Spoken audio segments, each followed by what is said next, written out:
Question. When we come out of the Art Still interview, before were going to be already on headset, but now you're coming out on camera on us. Do we still come out on the headsets, or do we wait until you go off of us? It's kind of a bad question. Okay, what I started to say is, when we come out of the Art Still interview, that was when we were going to change to headsets, right? Oh, that's right. What am I thinking?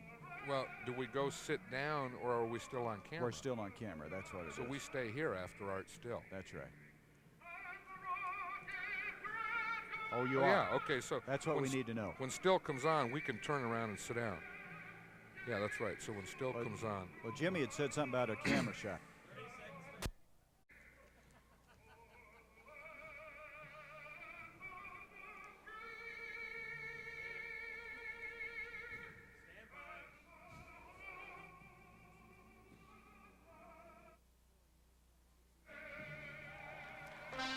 The Detroit Lions, one of the surprise teams in the NFL this year. They have a 2-game lead on the NFC Central Division with a 5-2 record. One of the reasons is number 16, Gary Danielson, the second-ranked quarterback in the NFC. Last week in the losing cause against Chicago, he hit Leonard Thompson for this 34-yard touchdown strike. But the real excitement in Motor City centers around number 20. Billy Sims, the number 1 draft pick from the University of Oklahoma. He leads the NFL in rushing with 704 yards, and he's been held to an average of 55 yards the last 3 games. Kansas City, they lost their first 4. They've won their last 3 over fine football teams, and one of the turnaround reasons, number 4, Steve Fuller, their second-year quarterback. Last week, he tossed 2 touchdown passes against Denver. This one for 24 yards to tight end Al Dixon, his first and only catch as a Kansas City Chief. But then he came back with the longest touchdown pass of his career. He'll scramble around and toss this one to wide receiver Henry Marshall. It will cover 46 yards as Marshall had 6 catches for 103 yards in that win against the Denver Broncos. As today, the Kansas City Chiefs play host to the Detroit Lions. A beautiful facility here in Kansas City, Missouri, Arrowhead Stadium. Hi, everybody. I'm Gary Bender along with John Madden. And, John, I thought that you might come in here in disguise because you caused Kansas City so much misery through the years. We did. We had a lot of great games here, but as an old coach, you learn a lot of tricks. See, when we were down in the field, you come through the tunnel and up the elevator. You sneak up here. You don't walk through the stands the way you wanted to. Even as big as you are. But you had your 100th win here. That was a big game for us. We always had a lot of great games here. Every time we came to Kansas City, it was a fight.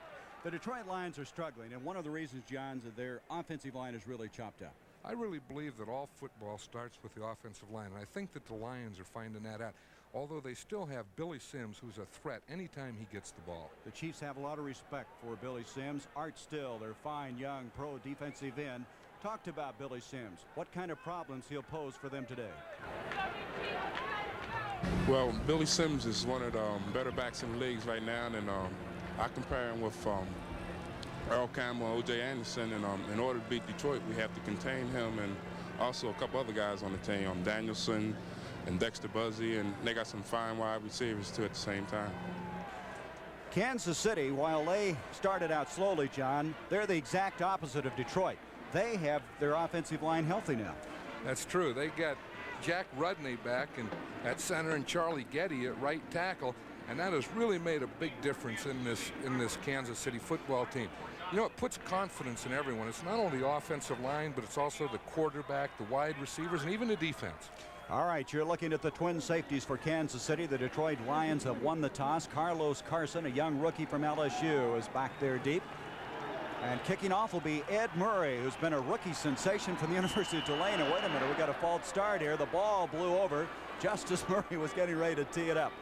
This is a big football game. We always talk about that, John, but you get the feeling Kansas City thinks they're on a surge, and Detroit, they might wonder just how good they are.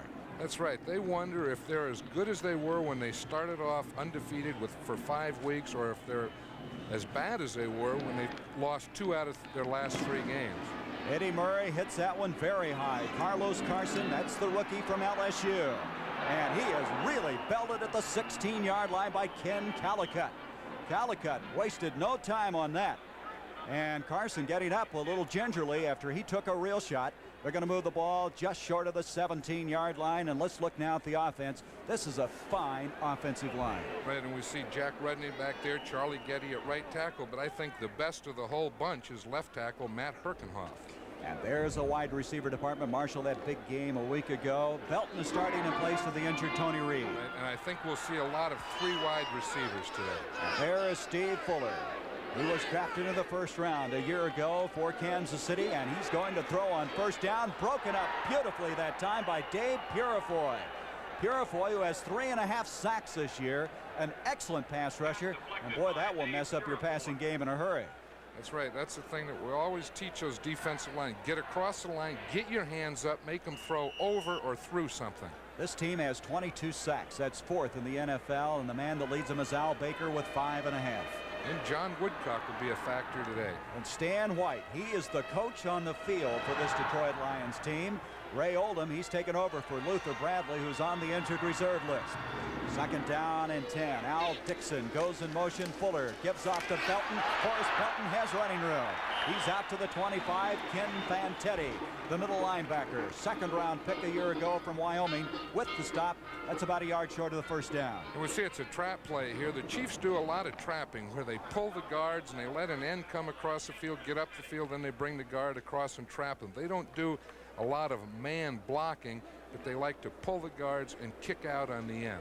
They have 2 tight ends now on this short yardage play. 3rd down, a yard to go. As Henry Marshall comes out, Beckman along with Mike Williams are in at the tight end positions. On a 3rd and 1, Fuller to Ted McKnight. He has the first down. And Ted McKnight, there's a man you know very well. You drafted him in the 2nd round when you were in Oakland.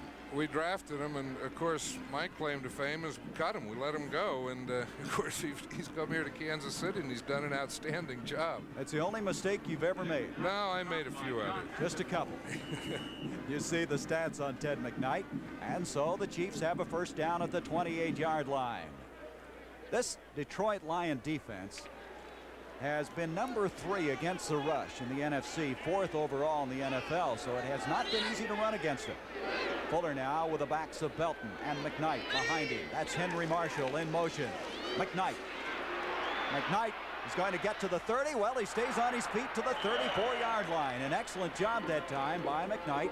That was Ken Fantetti, who last week had 9 tackles and 5 assists in that loss against the Chicago Bears. So they're going to come to a 2nd down and 5. The interesting thing about this play, I think, is we see that they play without a tight end. It was on first down. They had 3 wide receivers in there. They came in motion with Henry Marshall, who really becomes the tight end in that situation, and then they ran back to the other side. John, we've seen a lot of that this year, everywhere we go. I think that's a big thing in the National Football League today, and I think you have to do it. I think you have to spread the defense out. 2nd down, 5. Fuller with pressure from Purifoy. Tried to hit McKnight, and I'll tell you, Ray Oldham timed that to the point you thought he had a shot at the interception. Oldham is a veteran who's really given this team a shot in the arm. Right, and he was waiting for that one. He knew what that one was all about. He saw McKnight coming out there, and he just zeroed in on him. As a coach, you stand on the sideline, and that ball must seem like it's in the air forever when it's headed over there and you're on the offense. Not as long as it seems for the player. 3rd down and 5. Some changes being made as Detroit now will come in with their nickel defense, bringing in an extra defensive back and bringing out a linebacker. And there's a look at that defense. Stan White calls all the defensive plays. Yes, he does. And, he's been a great addition to this Detroit defense. On a 3rd and 5, Fuller with time. Good protection, but he's going to run with it. 35, he has a first down to the 45-yard line, and this is a dimension that Steve Fuller gives Kansas City. He won a game a couple of weeks ago on a 38-yard scramble. He sure did, and we'll see this again. And the thing that their offensive line coach, Joe Spencer, was telling me that when he had trouble with the offensive line, he had to scramble. Now he has good protection. He's still scrambling sometimes when he doesn't have to. But the reason he scrambled that time was because that there was no one open downfield. He had no one to throw it to. John, this guy is averaging 4.7 a carry. That give you a good idea how effective he's been. There it is, the stat on him. He and Billy Sims. First down from the 45-yard line for Kansas City. Just underway, Ted McKnight. McKnight close to the 49-yard line. Fantetti again in on the stop for this Detroit Lion team. Detroit started out with a 4-0 record.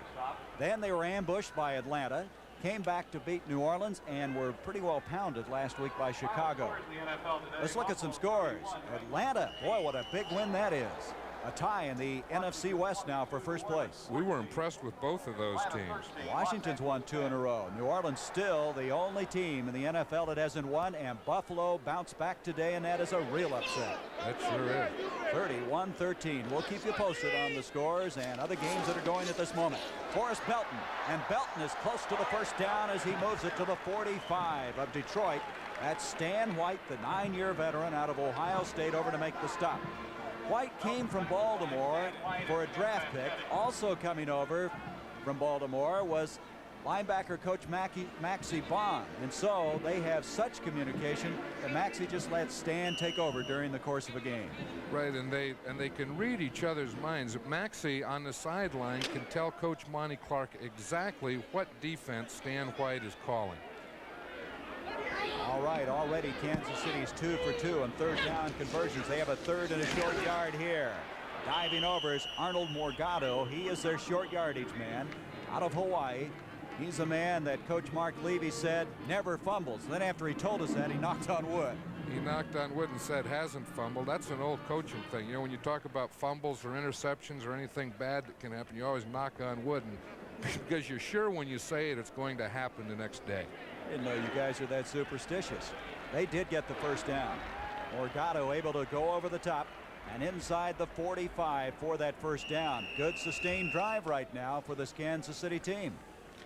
We'll see it here again. There's really no penetration, so Morgado can come and he can get that penetration, get up over the line.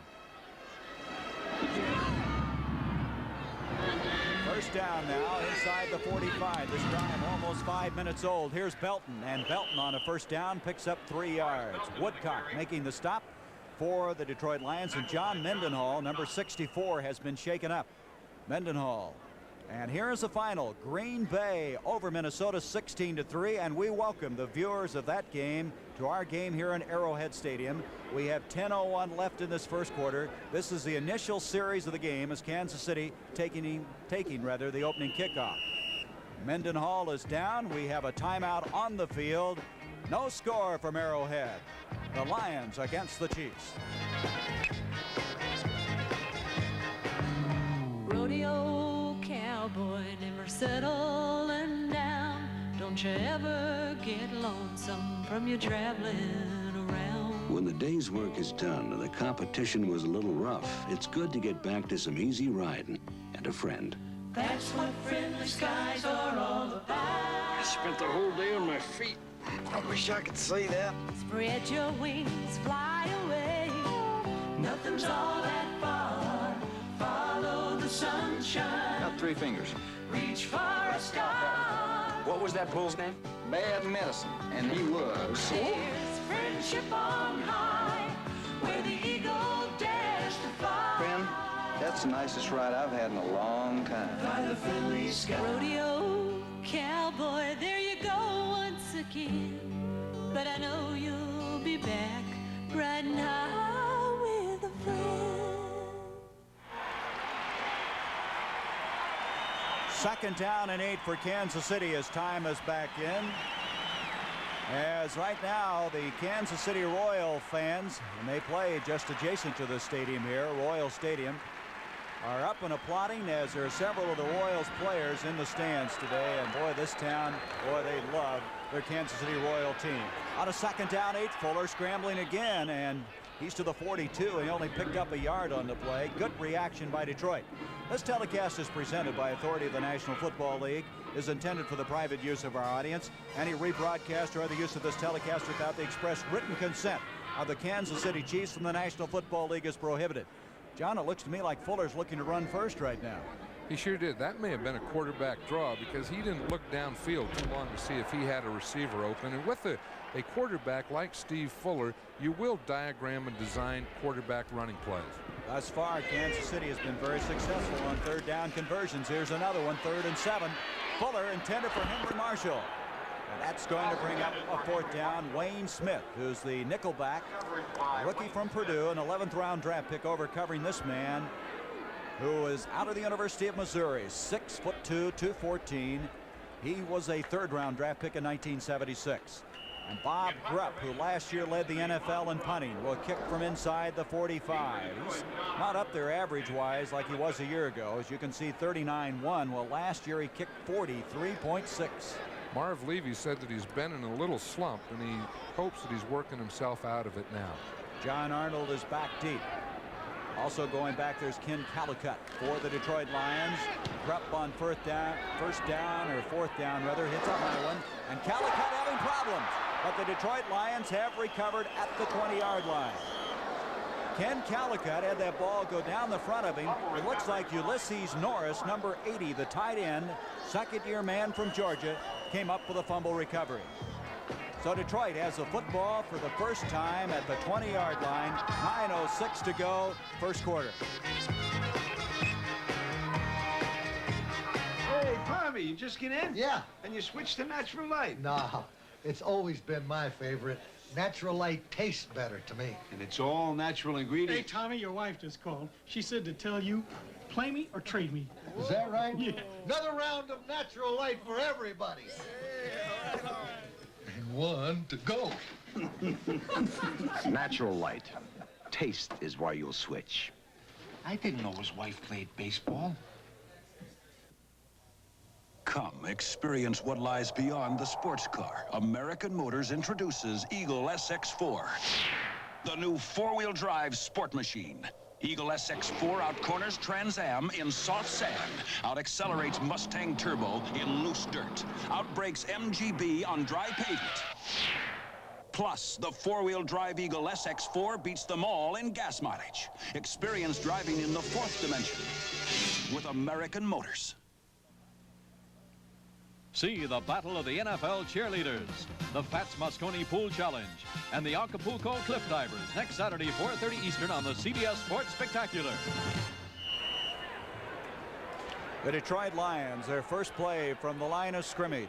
And it's the 20-yard line, almost mishandling that punt as Gary Danielson, 8 touchdown passes this year, only 2 interceptions at quarterback. Gives off to Billy Sims, nowhere to go. John, I'll tell you, Sims has had to work hard the last 3 weeks to find any opening. He sure has, and Art Still was talking about that before the game, and he says they're aware of Billy Sims and they're going to have to gang tackle him. Now let's look at this offensive line. Tommy Ginn is the center because they've had all kinds of injuries at center. Mike Whited starting his second game at tackle in place of Keith Dorney. The receivers, Fred Scott, their leading receiver with 23. David Hill, a fine tight end. That offensive line, we'll watch it very closely. Before the day is over, the Lions may use their 5th center this year.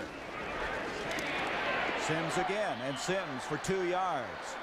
John, you've had a very interesting comment about Billy Sims. He's played almost a full season as far as college football is concerned. This is the most difficult time for rookies. What happens to them is they've played 4 preseason games, they've played 7 regular season games, 11 games, and that's the regular season.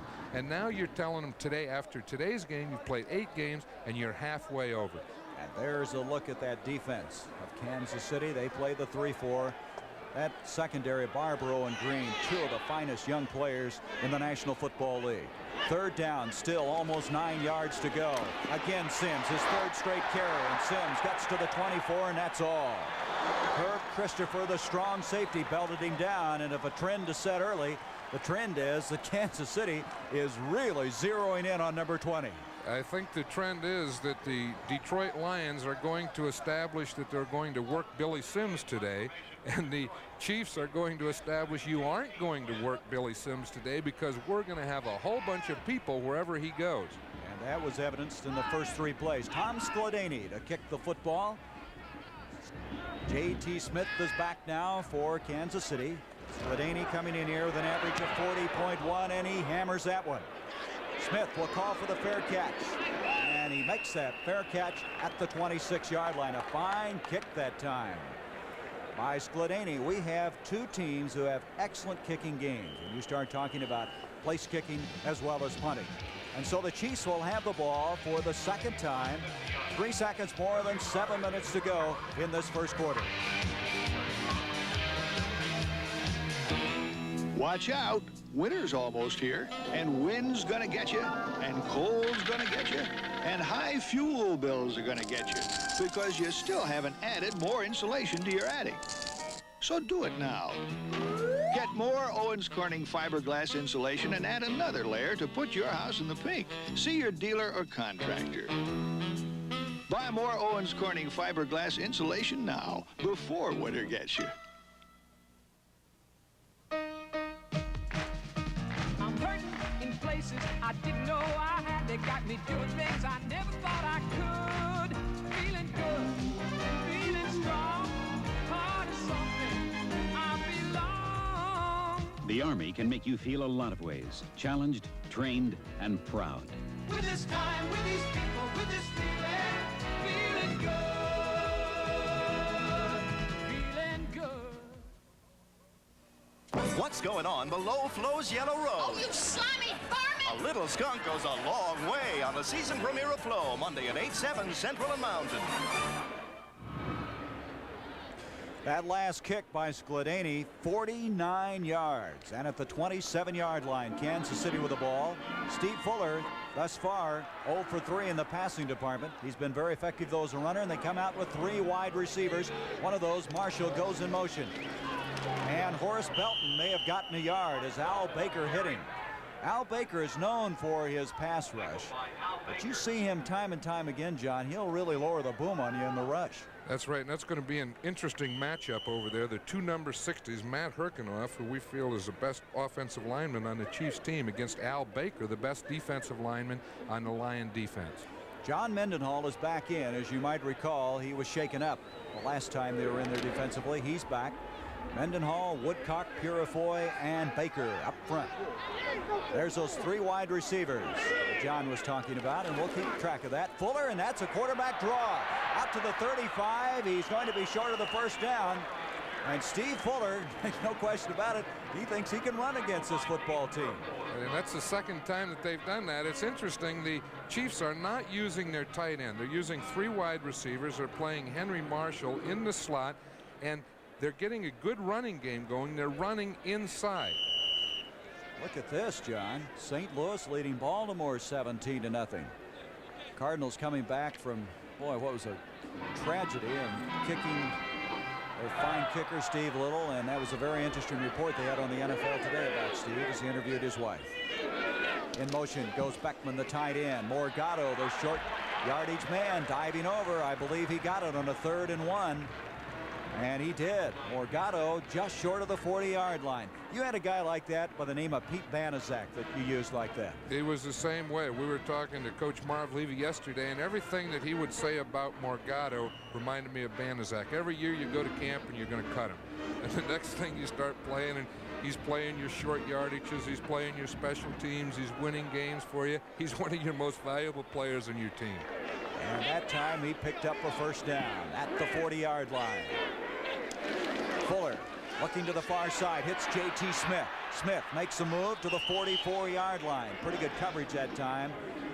Give credit to Charlie Weaver, 59. Also Walt Williams, the left side cornerback. Charlie Weaver, he's the elder statesman on this Detroit team. J.T. Smith, he was one of the real surprises last year in the NFL. He was 2nd in punt returns in the AFC, and coming in today, he's 3rd in that department. As Charlie Weaver, there he is. He played on that group at USC. They called him the Wild Bunch. USC has always had a lot of wild bunches and a lot of great players in the National Football League today. 2nd down, 6 for Kansas City. No score, 4:21 to go. First quarter. Marshall in motion. Horace Belton across the 50. First down at the 47.5 of Detroit. John Mendenhall made the stop. Belton played for Levy in Canada in 1977, the year they won the Grey Cup. We see this again. It's a trap with the guard pulled. Made a nice trap. Belton had a little hole there.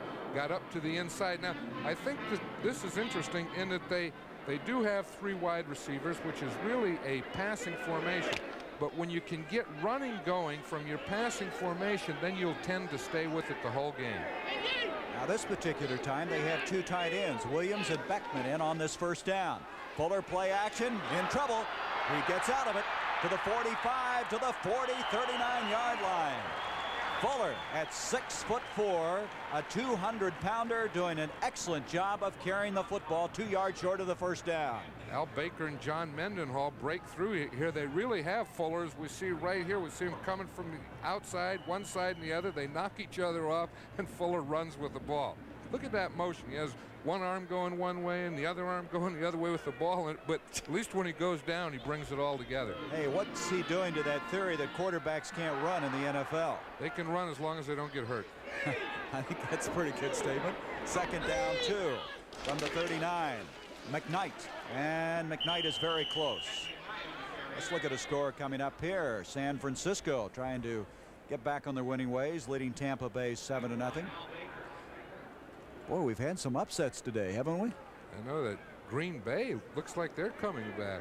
They've played tough the last 3 Sundays. At the 37-yard line, they did get the first down. And Kansas City establishing some ball control. They've had the football most of this first quarter with inside 2.5 minutes remaining in it. Fuller already has 30 yards rushing in this game. He really adds a dimension to this football team. Gives off to McKnight. McKnight from Minnesota Duluth. Inside the 35 to the 33. Al Baker over there, 6'6", a 245-pounder, making the stop where it brings up second down. You know, the Chiefs are mixing up their plays very well. They're running inside, they're running off tackle, they're passing on first down, but in addition to that, they're really changing the formations. They're going from regular formation to 3 wide receivers to 2 tight ends, and they're really giving Detroit a lot to think about.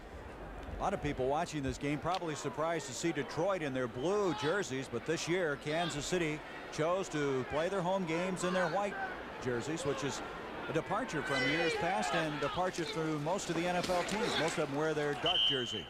To the 30-yard line, Stan White made the stop. Third down, still almost 4 yards to go. Stan White, John, was taken on the 17th round in 1972 by Baltimore. That shows how much we know about scouting sometimes. Some of these players that are free agents that are playing today, 17th round draft choices, but Stan White has always been a factor in every game that he's played in. There's a lot more than his intelligence and calling plays and defenses. He's a real factor at making plays. 3 wide receivers in on a third down, a long 3 to go. Those computers don't always tell you what you need, right? Fuller to McKnight. And McKnight is going to be stormed for a loss, and that's going to bring up fourth down. I had the idea he wanted to throw that ball for a moment, but maybe not. As J.T. Smith was down the field, but he had no time to throw it. And McKnight getting up slowly. He got belted pretty well on that play, and so fourth down now coming up for Kansas City from the 34-yard line. One thing about this Detroit team, they've never been accused of not having quickness in that forward wall, and there was a good example of it. Fuller was over on the near sideline. As with 4 seconds, they're just going to let this first quarter come to a close. So that's what's going to happen. We've played 15 minutes here at Arrowhead Stadium. We have no score as Kansas City meeting Detroit. The Lions trying to at least maintain a 2-game lead in the NFC Central. If you had driven along this street just a few years ago, the cars would have been very different. But now, more and more people are driving cars like the Honda Accord 4-door sedan, with room inside for 4 adults and their possessions. It's a true sedan in every sense. In fact, the Accord 4-door is one of the most successful front-wheel drive sedans in America. Simple proof that society has outgrown the big sedan. Honda, we make it simple. I don't think so. Hey, Norm, when it comes to switching to natural light, add me to the roster. Tony Jurgensen, good to see you. Did you switch for the all-natural ingredients? No, I switched for the taste. Natural light tastes better to me. You old quarter horse, you lost a lot of weight. Yeah, look at me. If I'd have been in this shape 5 years ago, I might have even run with the ball. The moves he could have made. Yeah, like the old quarterback sneeze. Yeah. Hey. Natural light. Taste is why you'll switch. See the battle of the NFL cheerleaders. Plus the courageous Acapulco Cliff Divers next Saturday, 4:30 Eastern on the CBS Sports Spectacular. John, they announced you're here today and they didn't boo. What's happened? That wasn't bad. It's the first time I've ever been here. You know, years ago I coached a Pro Bowl here at Arrowhead, and we were the home team. And the biggest boo of the night was for me. And you won that game too, didn't you? And I said, but I'm the home team. I'm the coach here. Now we have a little strategy going here. Kansas City let that clock run out so they would have the wind advantage for Nick Lowry. Lowry has kicked a 57-yarder this year, and this is going to be from 52 yards away. He's been a sensation this year, hitting 9 of 10 attempts. From 52 yards away, the Chiefs trying to take the lead as we start this second quarter of play. Lowry's kick is on the way. It's got enough distance. It is good. 52 yards. This is the young man that's replaced Jan Stenerud. He's now hit 10 of 11. Last week he had 3 field goals. And the man from Dartmouth looks like he's going to be a fixture for years to come. The first electronic football games like these were for only one player. And run. But something was missing. Can I play? Wait your turn. Then along came head-to-head electronic football by Coleco. Now we can play at the same time. I'm offense. I'm defense. With head-to-head, you're really in the game. A power sweep. He fights through for the tackle. You pass. He blitzes. Intercepts. This is real competition. Why settle for a one-player game when you can have it all? Play alone, against the computer, or for real competition, play head-to-head. Why settle for less? When there's nothing but mud where the road used to be, and you feel like your car is working overtime, it's nice to have this gas-saving Toyota pulling for you. Introducing the 1981 front-wheel drive Toyota Corolla Tercel. The Toyota Tercel, a car that pulls its own weight. And a little bit more. Oh, what a feeling. Tercel. Can we afford 4 more years of broken promises? In 1976, Jimmy Carter promised to hold inflation to 4%. Today, it is 14%. He promised to create more jobs, and now there are 8 million Americans out of work. He promised to balance the budget. What he gave us was a $61 billion deficit. Can we afford 4 more years? The time is now for strong leadership. Reagan for president. Look at that time of possession, over 7 minutes, a 52-yard field goal by Nick Lowry, his 10th of the year. And in that first quarter time of possession, Kansas City had the ball almost 13 minutes as Rick Kane and Ken Callicutt go back for the Detroit Lions. Kane is the leading kickoff returner in the NFC, and he's going to get a shot at one here. Kane at the 15, and this he turned around. Oh, that was Ed Beckman, a tight end. And Kansas City showing that field goal kind of fired him up a little bit. We'll see that one again. And Rick Kane is a fine runner, and he's not one to avoid a lot of collisions. But on this one right here, he probably wishes that he had avoided that collision. That's the head right into the numbers. That's the way you coach it, right? You coach it, but I don't know if you coach to run it that way. You'd like him to avoid or miss those shoulder pads a little more than that. That one had to hurt. At the 15-yard line, the Lions trailing 3-0. Just underway in the second quarter. Danielson to Sims. Sims, he got back to the line of scrimmage, and that's all. Dave Lindstrom. And John, you got to wonder if they can run Billy Sims against Kansas City. Well, they can't early in the game. They're trying to establish that. One thing in their defense is the Lions, they haven't really had good field position. They're inside the 20-yard line. It was a great kickoff coverage, and they haven't had good field position. Look at the upset here. Brian Sipe threw 2 fourth-quarter touchdowns to beat Pittsburgh 27-26. And the Steelers have lost 3 games in a row. It's going to be a tough uphill struggle for them. Second down, 10. Dexter Bussey this time, and Bussey is hammered very hard that time by Herb Christopher, who roared over, along with Whitney Paul. Whitney Paul is a man who started his career as a defensive lineman, moved to linebacker. And John, you've always liked the play of Whitney Paul. You never liked to play against him. When he was a left defensive end, he always gave us trouble, and then they moved him to linebacker, and he gave us trouble at that position. We probably should have drafted him. We had his brother, Harold Paul, who was a tackle. The day of the draft, he was in the office saying, draft my brother, draft my brother. I said, who listens to players? We know what we're doing. Kansas City draft has been a pain to ever since. 3rd down and 6 now. David Hill, the tight end in motion. Danielson with time, now scrambling out. Danielson's going to run 20, 25, 30 as a 1st down.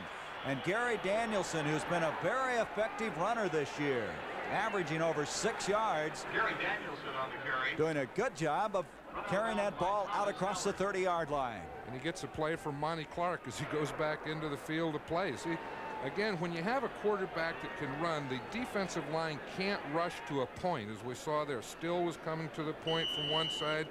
The other side, it was Lindstrom. And then he was able to get outside of that containment. That's the advantage of a quarterback that can run and avoid a rush. And now that's the field position that you mentioned Detroit didn't have earlier as they moved it out to the 32. Scott split out. Also out is Leonard Thompson. Danielson on 1st down, wanting to throw. A lot of congestion, and he's going to be thrown for a loss at the 29. Dave Lindstrom, 3rd-year man from Boston University. A man they picked up from San Diego, had 3 sacks coming into this game. Lindstrom playing as Mike Bell, #1 draft pick, is out for the remainder of the season. As we watch this play again, it was a funny pattern. He only had 2 men out, his 2 outside receivers. He was trying to throw to his right there deep on an up. It was good coverage. He had no choice and he had to run. Gary Danielson has yet to throw a pass in this game. 2nd down now, 12, a loss of 2. Line of scrimmage, the 29-yard line. Danielson back again. This time, David Hill broken up by Christopher. Herb Christopher, who's not very big for a strong safety. He's only 5'10", 190, but he reached over Hill and did a pretty good job on that play. It was a good job because the thing that you worry about there is interference, and that if you touch the man before the ball gets there, it's interference. He waited and waited and then just reached his right arm right over the shoulder and knocked the ball out of Hill's hand. See the arm come over? Boom. That's a fine defensive play. Thus far, the Lions with only 1 1st down as they come to a 3rd down and 12. Dombrowski has come in as they have 5 defensive backs in. You saw that stat on Danielson. That's something, throwing that many passes. He's back again. This time he hits Dexter Bussey. Bussey's short of the 1st down. He cannot get to the front of that stick as he's dropped short of the 40-yard line. He needed to get to the 42. Thomas Howard over to make the stop, and it's 4th down for Detroit. I'm impressed with the way this Chief defense is swarming. On any run, they have a lot of people around. We look here, there's a missed tackle, another one right here, and then a whole bunch come to stop him from the 1st down. Skladany in to kick. Going back deep is J.T. Smith for Kansas City at the 24-yard line. He's averaging now over 12 yards a return, and I know Detroit is aware of that as you look at him from North Texas State, a 3rd-year man. Here's Skladany. Skladany has really been kicking the ball, and he hit another boomer. Beautiful kick. Smith going back to the 15-yard line. Trying to get to the picket line, and the blue shirts are there. And both these teams are covering very well on punts. That was a 45-yard kick that time by Skladany. Curtis McCray over to make the stop. I think I saw a clip on that return, and I'm sure that it'll be a 15-yard penalty against the Kansas City Chiefs. That's one of those deals, if you can read their name, you don't block them, and he was in position to read his name, and he blocked him anyway. And if you have players that can't read? Well, or some of the names today. You know, you get these kickers and so on with these long names. You just tell them, if you can see their name, don't block them. Let's see if we can pick it up. Bob Fishman, our director, has an ins.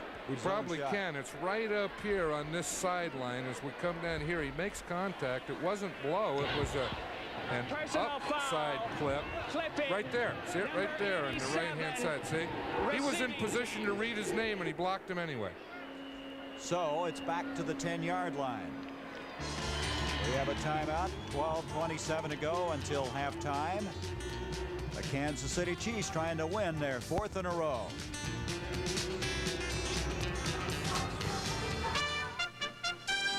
Hi, my name's Jerry. We're identical twins. Well, almost. I like this 1981 Toyota truck because it's tough. I like this 1981 Toyota truck because it's low price. She always likes a bargain. And he always likes to be tough. Look, I see my sister's point. For the money, this truck is hard to beat. And I see my brother's point. A truck should be tough, like a Toyota. Thank you. You're welcome, Mr. Macho. Tough deal.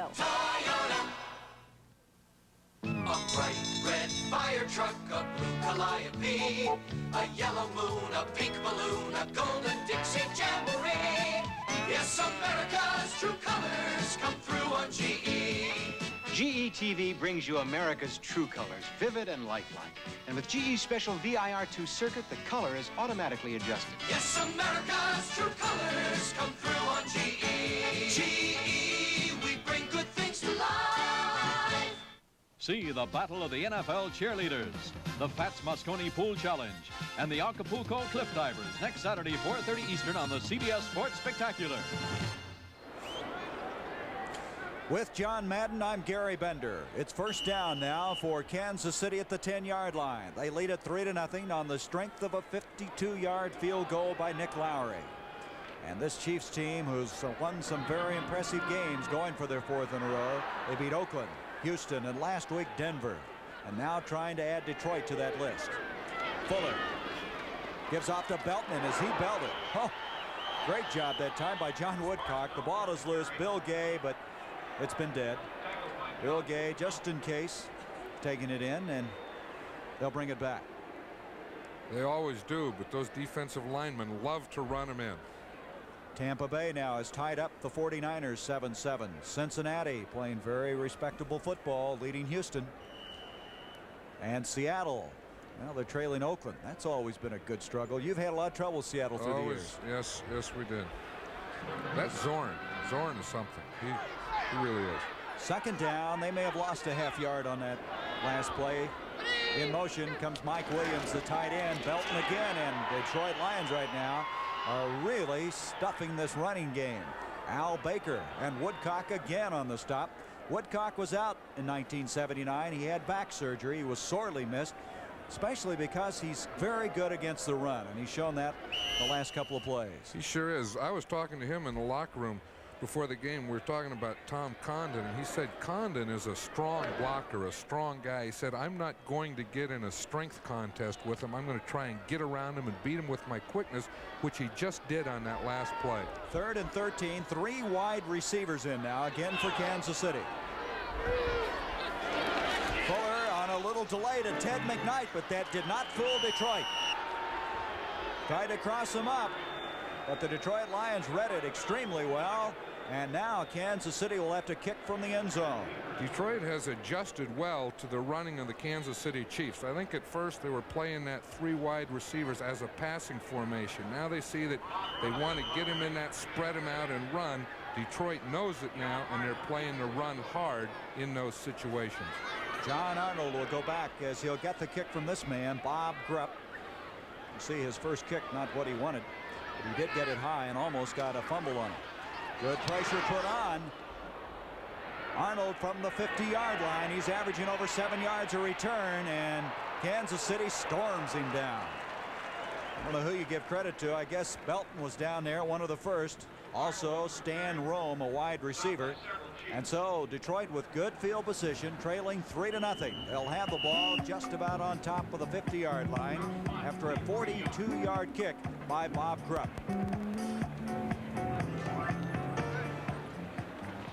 We want to make you smile. Welcome back. I see you brought a friend. My boss hasn't smiled the whole trip. My back. I think you'll like our beds. Big room. Everything all right? Just fine. Call me for dinner. In an hour. We made him smile. Come to Holiday Inn where your style says we're #1 people pleasing. Come, drive in the 4th dimension. Experience the 4-wheel drive edge of the American Eagle. Feel our 4 wheels bite into bone-dry pavement, slice through rain, eat up snow. This year, Eagle introduces incredibly improved gas mileage to its spectacular 4-wheel drive advantage. Why drag 2 helpless wheels along? Now drive with extra traction and economy in the 4th dimension. The American Eagle from American Motors. Stand by, 5 seconds. Charles Kuralt. He's getting ready to start your day. Good morning. Charles Kuralt anchors Morning, now every weekday. From the 49 of Kansas City, that's where Detroit has it. We have 10:13 remaining in this first half. Kansas City with a 3-0 lead. Gary Danielson has receivers wide left and right, gives to Sims, and Sims is driven backwards. That's Gary Spaney, 59, and Dave Lindstrom. Let's check another score. Philadelphia leading Chicago 7-0 in that game. Montgomery is not playing. Chicago, of course, defeated Detroit last week 24-7. Vince Evans with his first start and also a win. And they've had problems with their offense. Their defense is playing great football. 2nd down, 9. Boy, this guy is having to work again today. Thus far, he has just been shadowed by this Kansas City defense. In motion, Freddie Scott. On the 2nd and 9. Protection excellent. He hits at the 35-yard line for the first down. Barbaro over there. Making the catch is Jesse Thompson, the second-year man from California who's come back from Reiter's disease. As we see it here again, he has good pass protection. He has time to step up and throw, find his receiver, get it over and get the first down. And that's what he has to do. They started off establishing that they were trying to establish that they were going to run on 1st and 2nd down. Now he's coming out and throwing on 2nd down, and that's a big difference. Thompson with his 6th catch. What a story he is. He missed all of last season. He lost 60 pounds due to that disease. He's battled back, and he's on this 45-man roster. On 1st down, Danielson, time to throw, intended for Scott, and is picked up by Barbaro. Barbaro at the 30-yard line, and that is his 5th interception of the year. This young man from Nicholls State is one of the outstanding safeties in the National Football League. As we see it again here, it was a great coverage by Barbaro, and we noticed the last graphic that we had on the screen was the number of consecutive passes that Danielson had without an interception. Every time you do that, the next thing that comes up is an interception. You said that last night. You said that's a jinx to mention it, and in this case, it certainly proved true. Hey, Tommy, you just get in? Yeah. And you switch to Natural Light? Nah, it's always been my favorite. Natural Light tastes better to me. And it's all natural ingredients. Hey, Tommy, your wife just called. She said to tell you, play me or trade me. Is that right? Yeah. Another round of Natural Light for everybody. And 1 to go. Natural Light. Taste is why you'll switch. I didn't know his wife played baseball.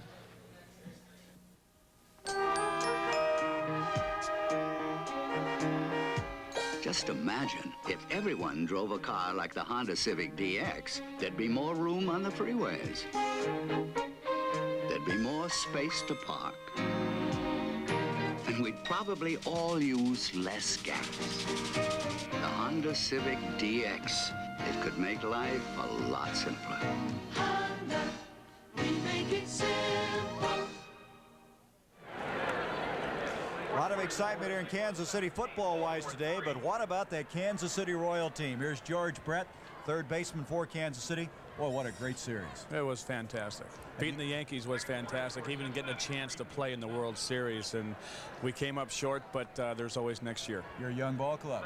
We're a very young ball club. We have a lot of talent, more talent than what anybody ever thought we had. You guys were great, and you gave us all a lot of excitement. You know, putting a headset on usually comes after you retire. Well, I hope I'm not retiring. I hope this is not a sign. Right. Yeah. George, you're too good and too young. Good luck. Great. Thank you. From the 30-yard line, first down now for Kansas City. After that interception by Barbaro, Fuller tries to hit Henry Marshall at the 41-yard line. So Steve Fuller, thus far, his running has been the most impressive. And that's going to bring it back second down, 10 at the 30-yard line. As Carlos Carson now comes in, Williams checks out. That means 3 wide receivers. They've opened it up this year, and we've seen some teams, John, take on new personality this year as they've tried somehow to put the pressure on that secondary. I love to see that because the way the defense is today, you have to spread them out. Fuller on second down, gets it off to Belton. Belton to the 45, all kinds of running room to 35, to 30, Belton to the 20, 15-yard line. underneath. They threw the football, and I don't believe Belton could believe how open he was. He went 55 yards inside the 15-yard line. I think that was Stan White's man. It was a crossing pattern. We see Belton on the left. He delays, and now he runs right across the field. White got caught up on the other side. There was no one near to Belton, and he ran it all the way down the sideline until he's finally caught up with from behind. That's a play you look at and you say, why doesn't it always work that way? Well, what they did is the outside men drove the defense deep. Belton delayed, let the defense get deep, then he came underneath the defense. 55-yarder to the 14-yard line. Morgado, the fullback. Morgado picked up a couple of yards. John Woodcock made the stop. I think the interesting thing about Morgado is he's a short yardage man, but he really isn't all that big. He's 5'11", 205, but he hangs on to the football. That's the thing. And those little guys, those 5'11" guys, they're hard to tackle, you know, and they're built down in those low positions. They have good legs, good drive, and you don't get them for losses. They aren't long striders. And so we have a change. James Hadnot has now come in at fullback. He's their third-round draft pick out of Texas Tech as Morgado comes out. You know, we're mentioning the Royals. We have another Royal working with us today, keeping stats for us. That's pitcher Paul Splittorff. Here's Belton. Belton inside the 5. Very close to a 1st and goal. Quick hitter, and that offensive line of Kansas City right now doing quite a job. James Hunter eventually made the tackle. It looks as though they're short of a 1st and goal by a yard. That was another trap play, Gary. They trapped John Woodcock on that play. It was a short trap. The center blocked back. The left guard, Bob Simmons, came across and trapped John Woodcock, and it was a quick opening play. I tell you, the defense of Detroit has to be kind of scratching their head right now. Well, they're getting trapped a lot. The Chiefs are having a lot of success with their inside trapping game. 3rd down, a yard to go for a 1st and goal, and Fuller trying to sneak it forward. Looks like it's going to be pretty close. It's wherever the official puts his foot down. Now, this is one of those left foot, right foot jobs. Yeah, I think it looks like he has a right foot. Looks like a 1st down to me. We should explain. Oh, there it is. If it's a right foot, it's a 1st down, right? Right, and then see if he puts his left foot down, it's back a little ways. If he takes one more step and puts his right foot down, then it'll be a 1st down. You must have gotten a lot of right foots in your career, all those wins. I got a lot of left foots too, and the ulcers came with the left foot. So it's 1st and goal now at the 4-yard line. Everybody going to be in tight on this play. Kansas City with a 3-0 lead. 6.5 minutes to go until halftime. Fuller to Ted McKnight. McKnight may have gotten a yard. That's about all. Again, Detroit reacting very well on that play. Some good gang tackling by this Lion defense, which again is 3rd in the NFC against the rush, is 6th overall. Last week they gave up 101 yards as Walter Payton. In fact, John, in only 2 games this year has any team gone over 100 yards rushing. As you look at Marv Levy, his back to us, we'd like to get this one in.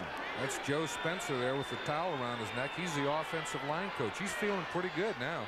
2nd down and goal at about the 4. Fuller wants to throw. He has Williams, the tight end, for the touchdown. Mike Williams with only his 2nd catch of the year. He's the man they moved from running back to tight end, and that's his first NFL touchdown catch.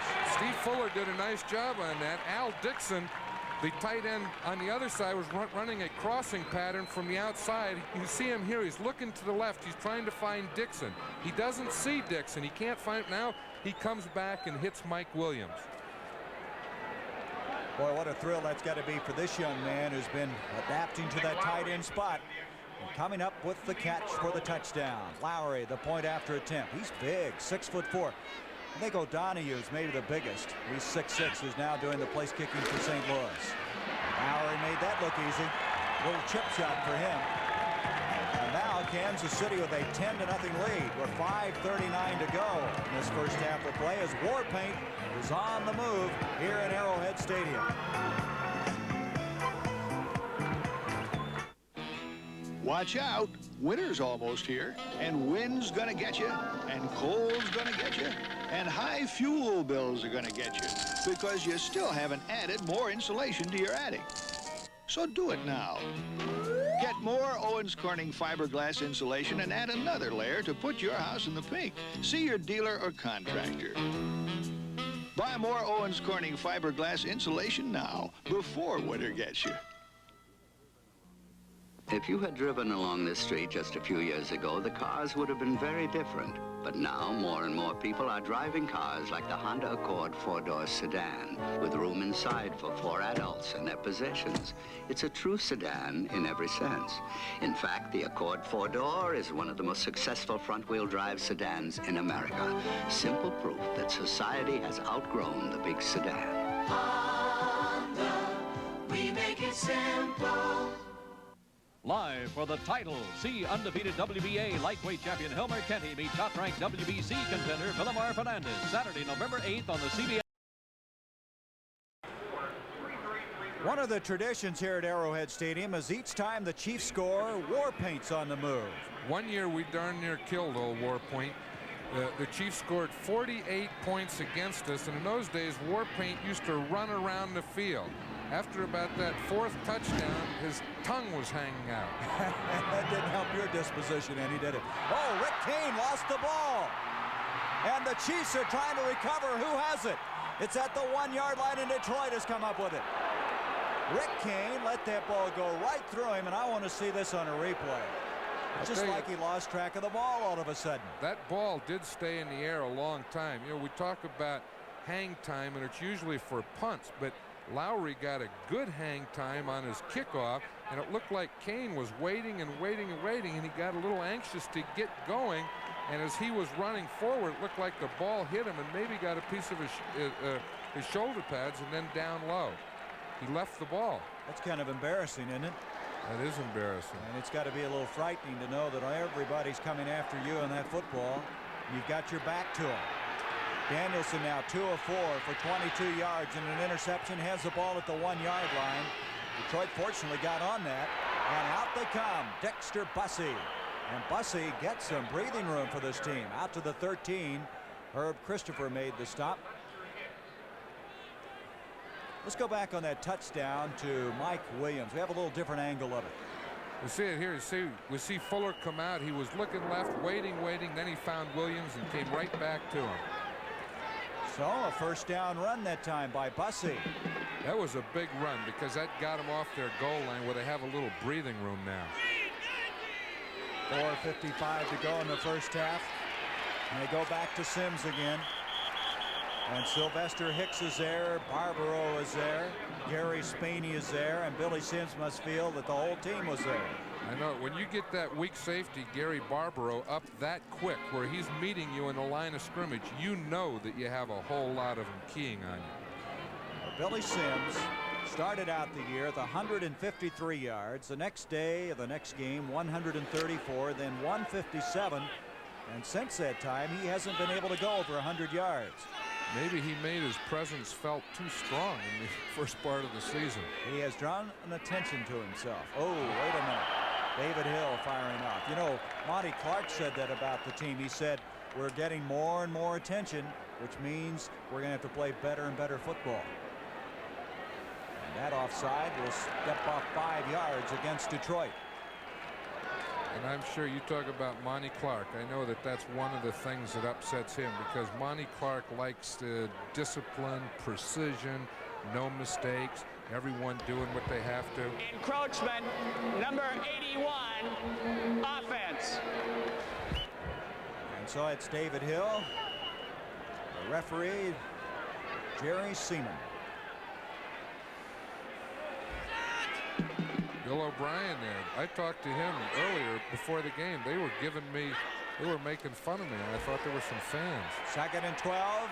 Danielson had it for a moment. Good contact that time by Gary Spaney, who belted Jesse Thompson. Spaney's one of those guys that surprised a lot of people. He did, and I was one that he's surprised. I didn't think he was that strong. You know, and he came in and he was a good linebacker in his first year. He calls the signals for the Kansas City defense. He's a young man who played at Kansas State, went to high school in Manhattan, Kansas, which of course is the home of the Wildcats. as now they come to a 3rd down and 12 at the 10-yard line. Detroit, a little shaky going now. Off to Sims. Sims to the 15. There's the move you look for, and that will be enough for the 1st down. That little extra acceleration that he seems to have picks up 12 yards. There's Billy Sims. You know, you wait and they started and they had gang tackling and they were stopping, but you know it's just a matter of time. You're not going to stop this guy every play. You see the quickness that he has, that little, he plants with the outside foot, the next foot is straight up the field. I'll tell you something, they'll keep running Billy Sims and he is going to get his share. Averaging almost 5 yards a carry. And John, you said this one time before, he's going to play a long time. His running style is conducive to that. Right, he doesn't have those long strides. The long striding running backs are the ones that get hurt the most. 1st down from the 23-yard line. 10-0, Kansas City with the lead. Up the middle, a couple of yards to the 25. Mangiro, a rookie from Rutgers. Dino, number 74, making the stop that time on Dexter Bussey. Bussey is the man that led this team in rushing 4 of the last 5 years. He started the year out in spectacular fashion. He had 111 yards against the Los Angeles Rams. There was a lot of talk of, you know, how Dexter Bussey would be affected by Billy Sims coming, but he welcomed Billy Sims. 2nd down 7 from the 25. 3.5 minutes remaining, 2nd quarter. Danielson to Sims. Sims straightened up as he gets to the 30-yard line. Manu Maliuna over to make the stop. 2nd-year man from San Jose State. That's the word that you really wanted, Manu Maliuna. I think one of the big matchups in this game is Mike Whitehead as we watch the right tackle there. He's coming to the outside against Art Still. You see he handles him there in the line of scrimmage, holds him, doesn't let Still get across the line of scrimmage, but then Still does make the tackle for a couple of yard gain. That'll be an interesting matchup all day. The rookie Mike Whitehead against the Art Still, Kansas City's best defensive lineman. You know, Whitehead made this football team originally because he could snap the football. And that was the only reason. Now he's starting to tackle as Keith Dorney, their #1 draft pick 2 years ago, out with a knee. Danielson back. 3rd down and 2, and he hits his man. Good ad-lib job. That was, and he had to ad-lib on that play because Art Still was breathing right down his neck. We were just talking about Mike Whitehead against Art Still. Art Still beat Mike Whitehead on that play as we see Sims come out. Now, one thing that Sims, he's not only a runner, but he's a good receiver, and he enjoys this part of the game. 18-yard pickup. John, he only caught 3 passes in college, and some people are saying, hey, can he catch a football? He certainly can. He had 18 of them before this game. And so we have the 2-minute warning. Detroit starting to put their offense together. As you can see that Billy Sims now starting to make his presence felt. Congressman, I think we're running out of gas. Oh, no. It's not as if the Democrat Congress didn't have a warning. The last 3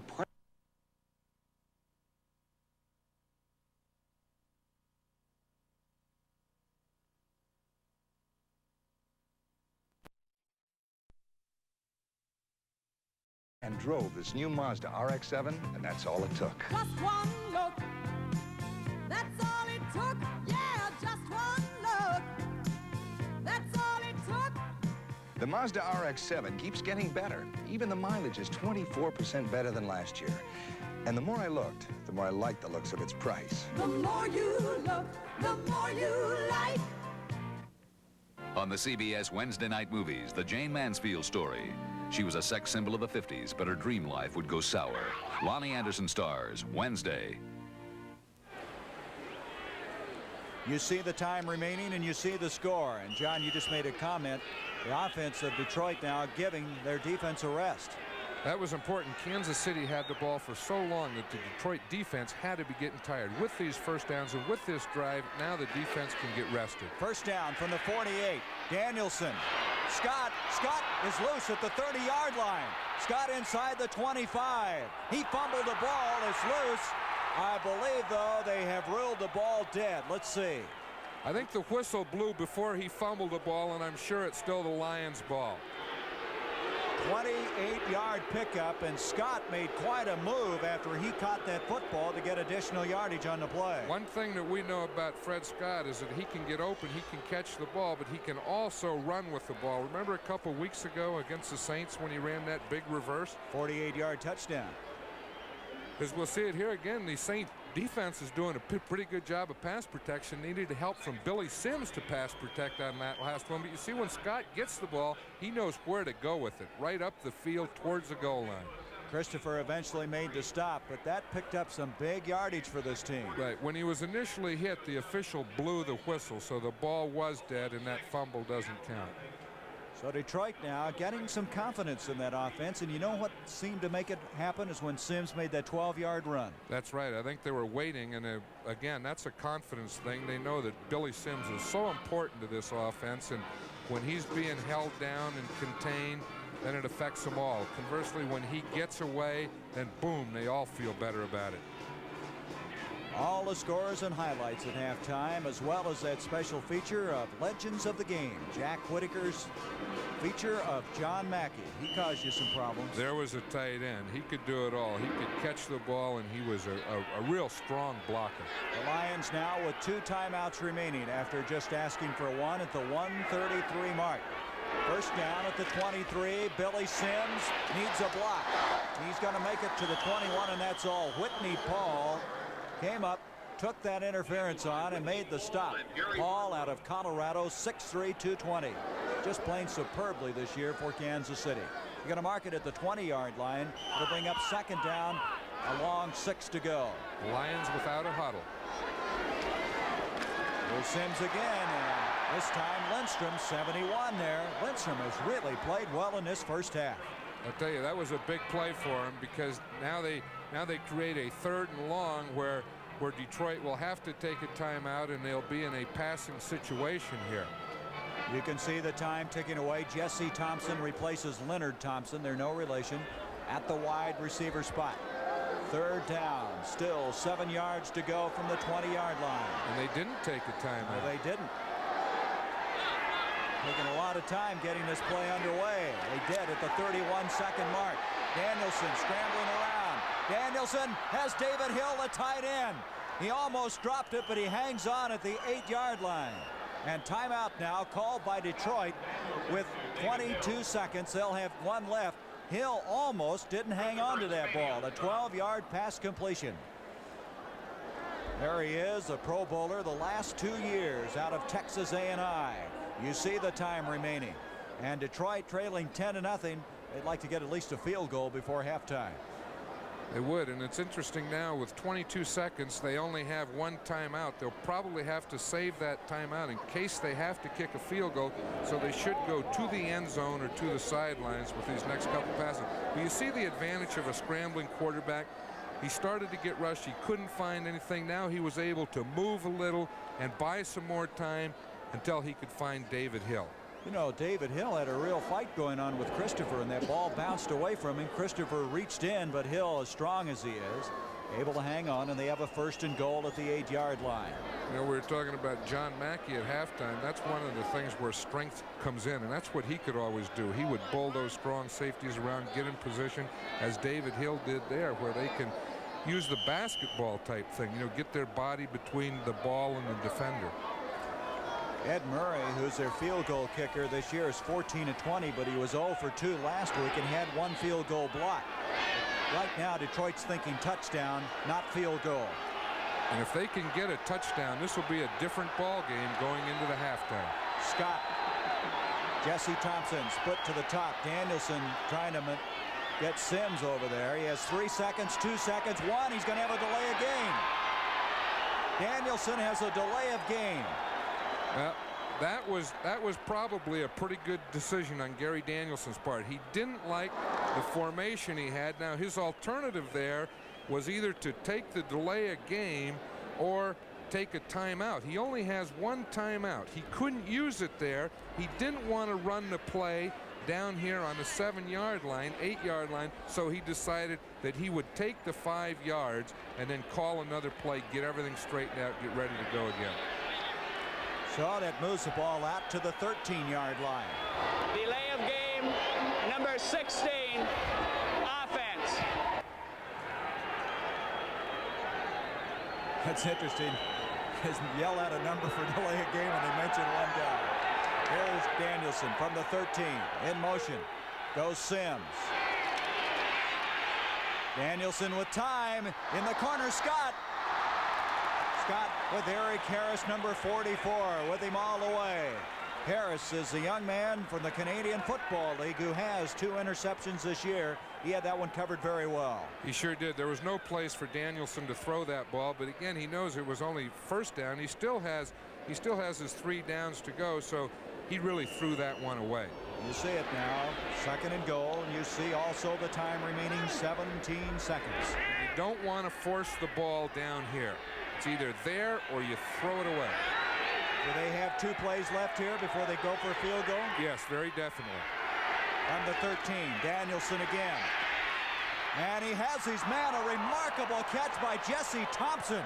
He held on at the 2-yard line. Now he has to take the timeout, which he's doing. Now he has a ball on the 2-yard line, and this is a tough decision because you're going to have to throw the ball even though you're on the 2-yard line because you don't have any more timeouts.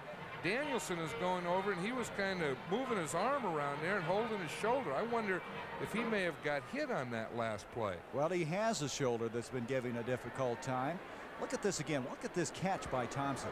It was a great timing thing. That was the 3-step drop where you go back, and he just threw it in there.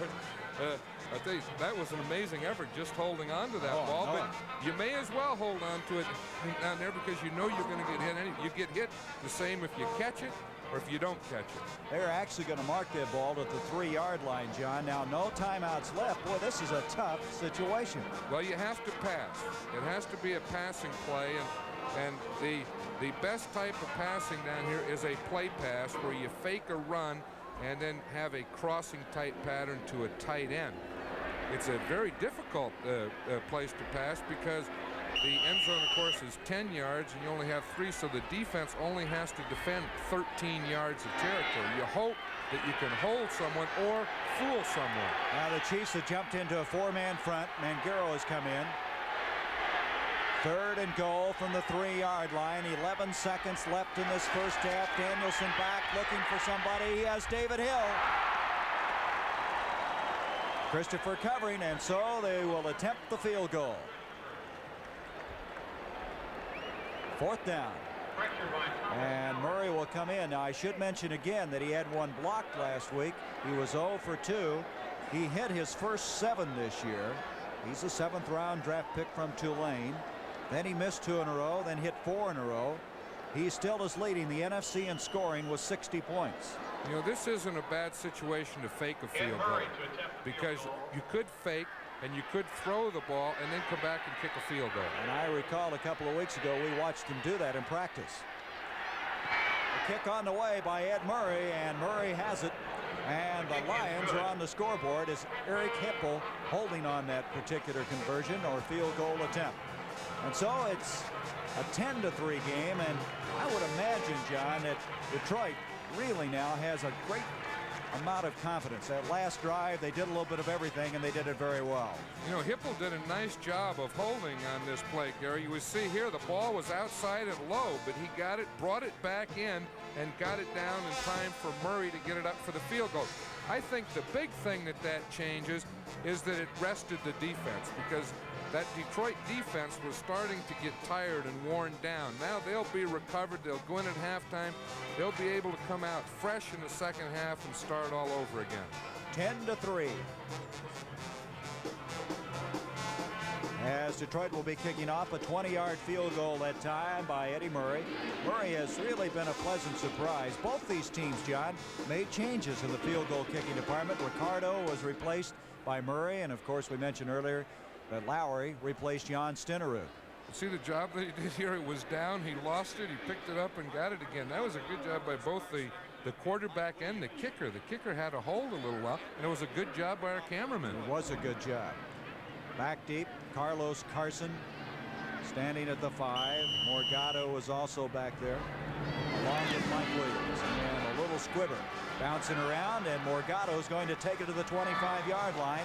30, and he'll bring it out just about to the 35. And that is going to be the end of our first half of play. And so, a game that we figured to be close is just exactly that after we played 30 minutes here at Arrowhead Stadium. The score, Kansas City 10, Detroit 3. TCR, engineered for action, built for quality, designed to last. The cars, built with metal gears and real rubber tires to stay on the track at scale speeds of 300 miles per hour.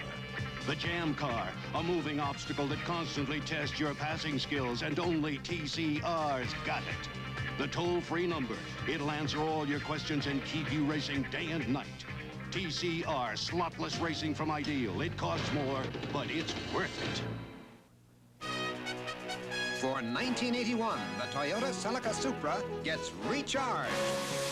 Charged with more performance, a new 2.8 fuel-injected engine, an optional performance package, sport suspension, spoilers front and rear. The new 2.8-liter Toyota Celica Supra, recharged for 81.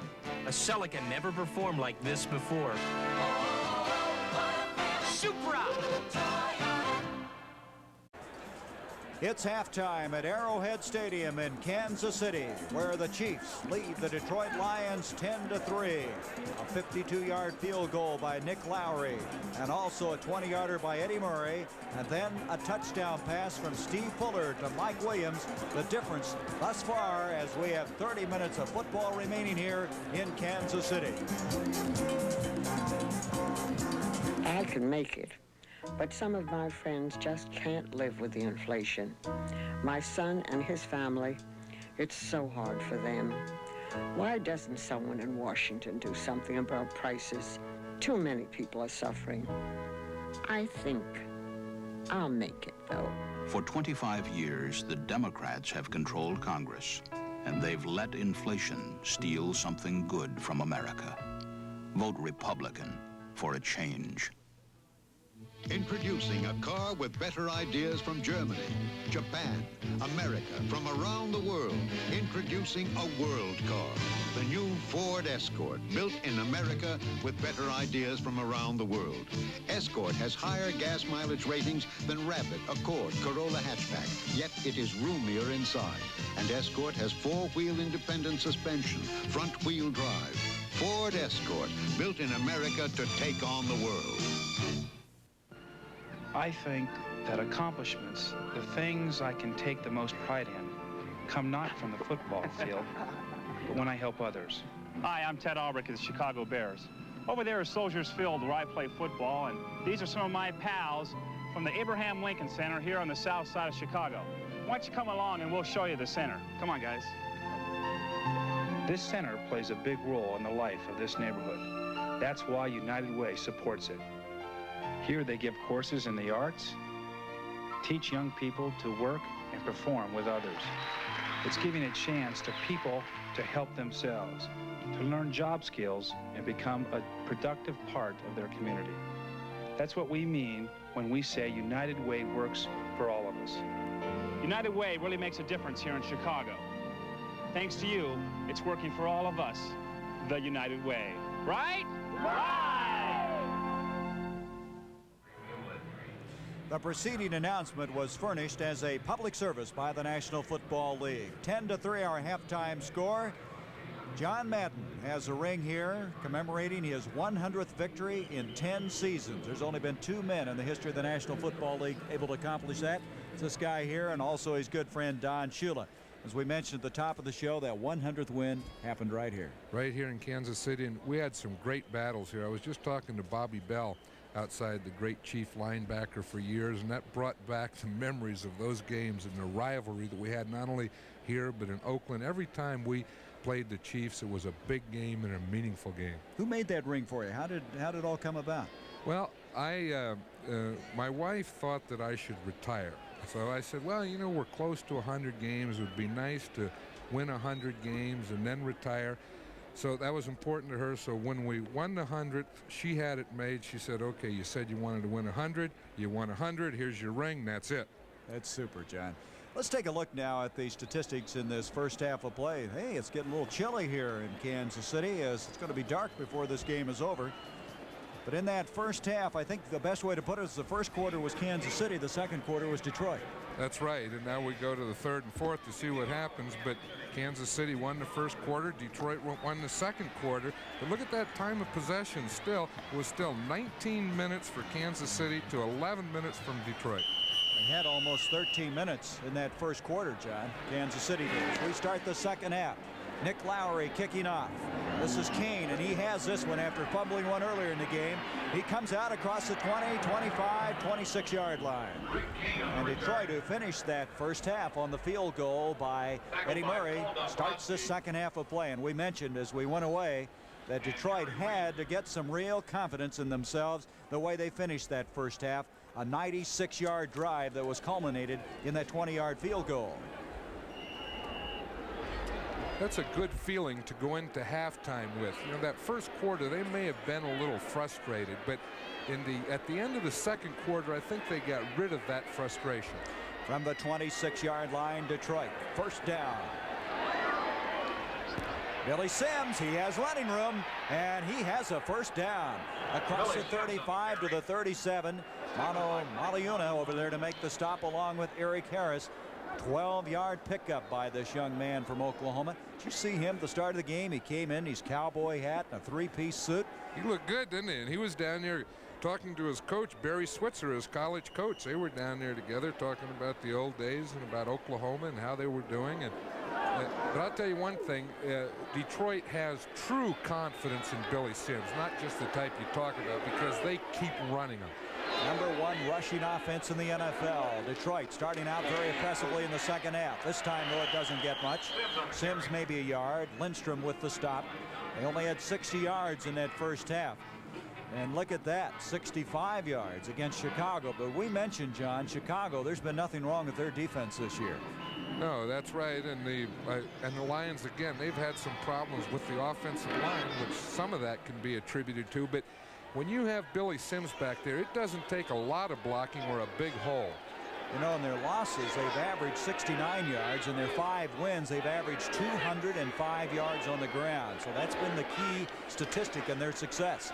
Here's Sims trying to go outside, and maybe a yard as he drags Manu Maliuna along with him.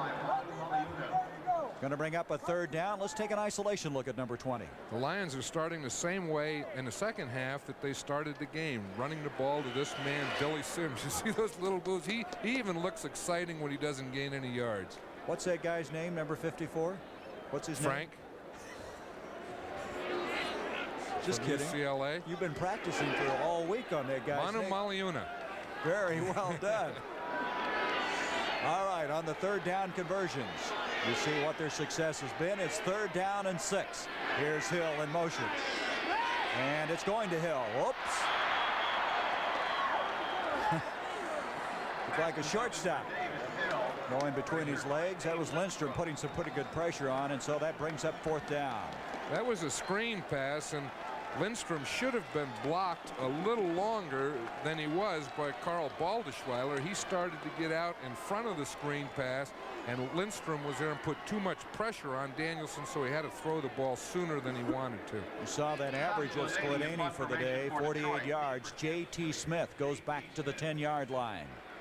There he is. He's 3rd in the AFC in this department. Oh, snap. Good job. Skladany fielded that very effectively.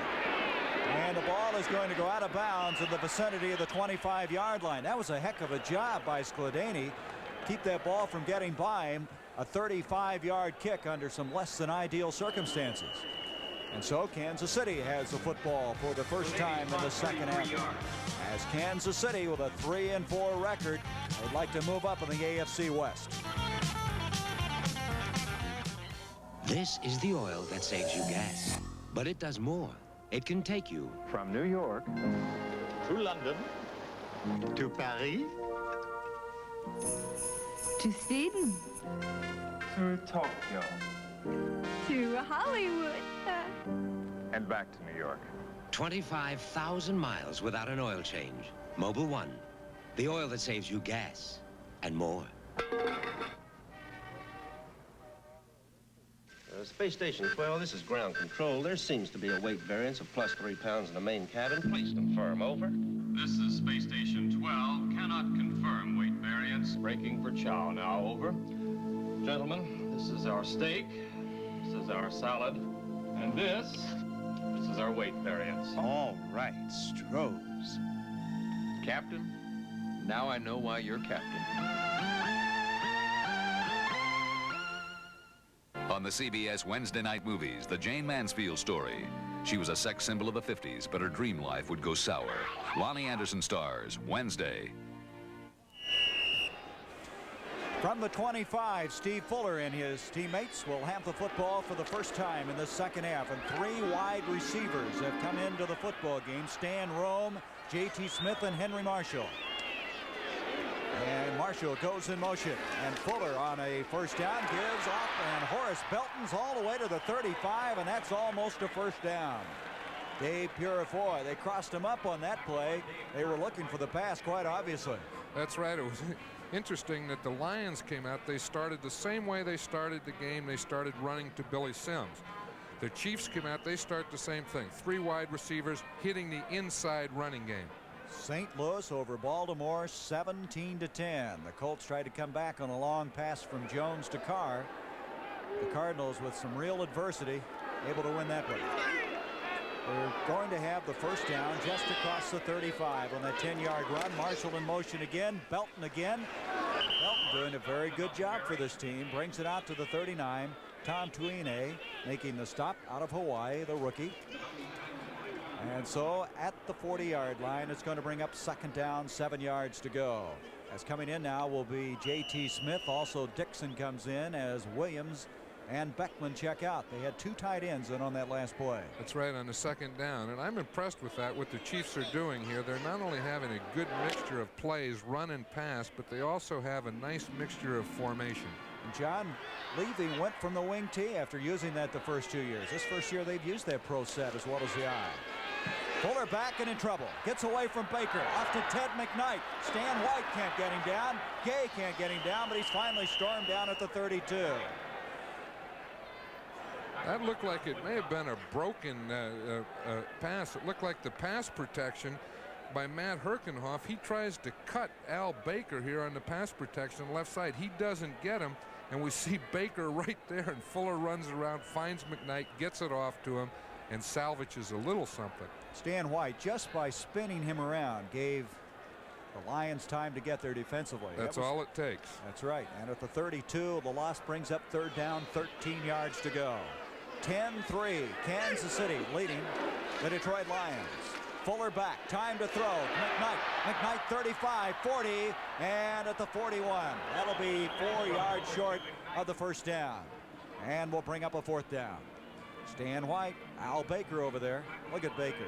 Baker's playing with a hip that's giving him a difficult time. He also has a hand that's been broken. He missed the first game of the year, and you know what he said? He watched that first game on television. He couldn't stand it. He said, I got so bad I had to put my dog in the garage because he said I was afraid I would clothesline him. he was going to go one-on-one against his dog. But he came back after settling his contract. Here's Grupp. And this is John Arnold. Arnold, the 25. And Ed Beckman is over there. Beckman does a very good job for this Kansas City team on punt coverage. 37-yard kick, and John Arnold out of Wyoming returning the ball to the 27-yard line. So Detroit holds defensively, and they have their second crack at the football. 9:41 to go, third quarter. Kansas City leading the Detroit Lions 10-3. Introducing an American car designed for a changing world and with a commitment to quality. Introducing the beautifully new Ford Granada. Built with a new design, smaller in size, yet more spacious than ever before. Built with Granada's highest mileage ratings ever. And built with Ford's quality control system. 38 different inspectors examine every single car. The new Granada, built for a changing world from Ford.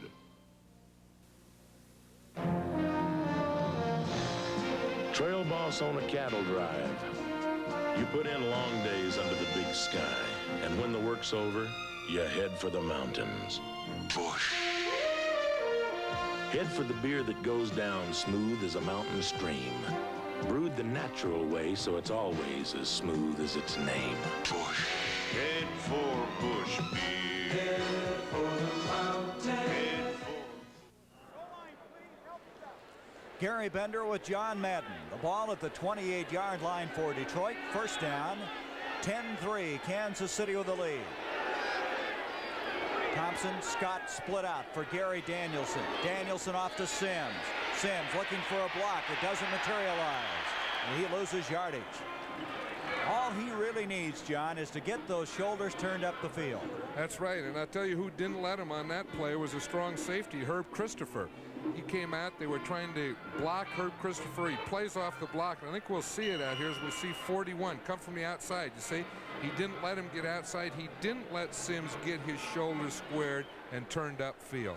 Elias was the guy trying to lead that play. He's the man who played miraculously last week on a bad ankle.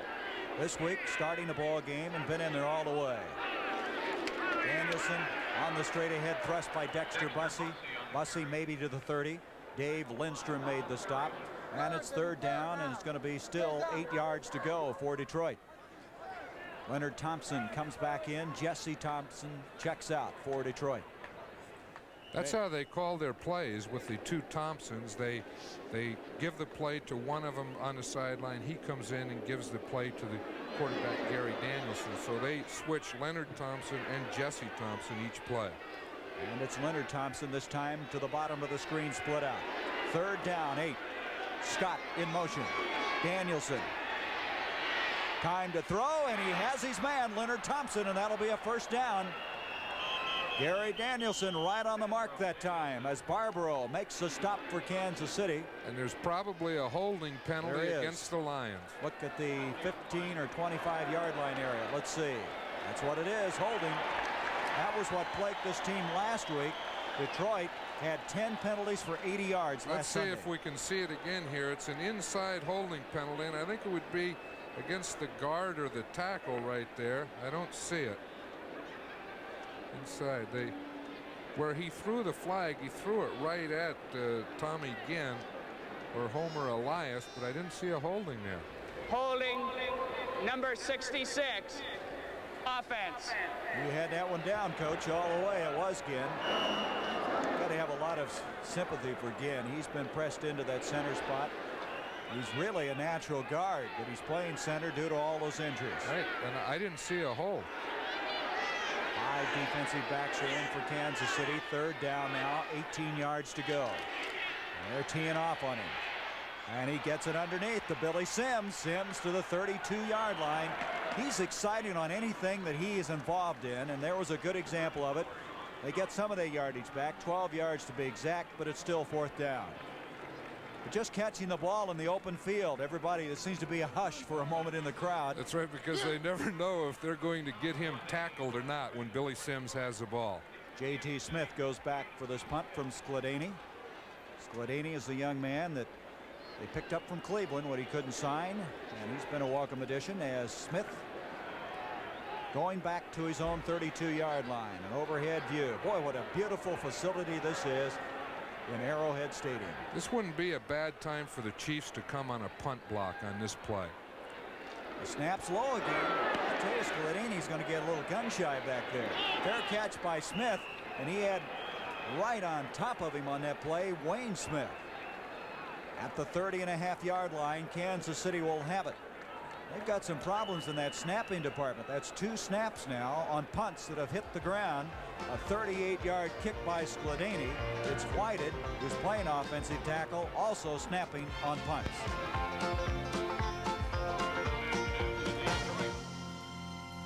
Here's another Radio Shack telephone sensation, and lucky you, it's on sale for only $39.88. Super small size, and the push-button dial has a memory button that automatically redials busy numbers. Of course, it has an extra long 16-foot cord. And watch this. Its hang-up is a put-down. You save even more when you own your own phone. And it's built and sold only by Radio Shack, your Christmas electronics store. Jean Marie McTeague, age 6 hours. And along with Jean, you get weeks of sleepless nights, months of dirty diapers, and a lifetime of responsibilities. Nationwide can help you handle those responsibilities with life insurance for you and every member of your family, even the new ones. And knowing you're prepared for Jean is what our blanket protection is all about. Nationwide is on your side.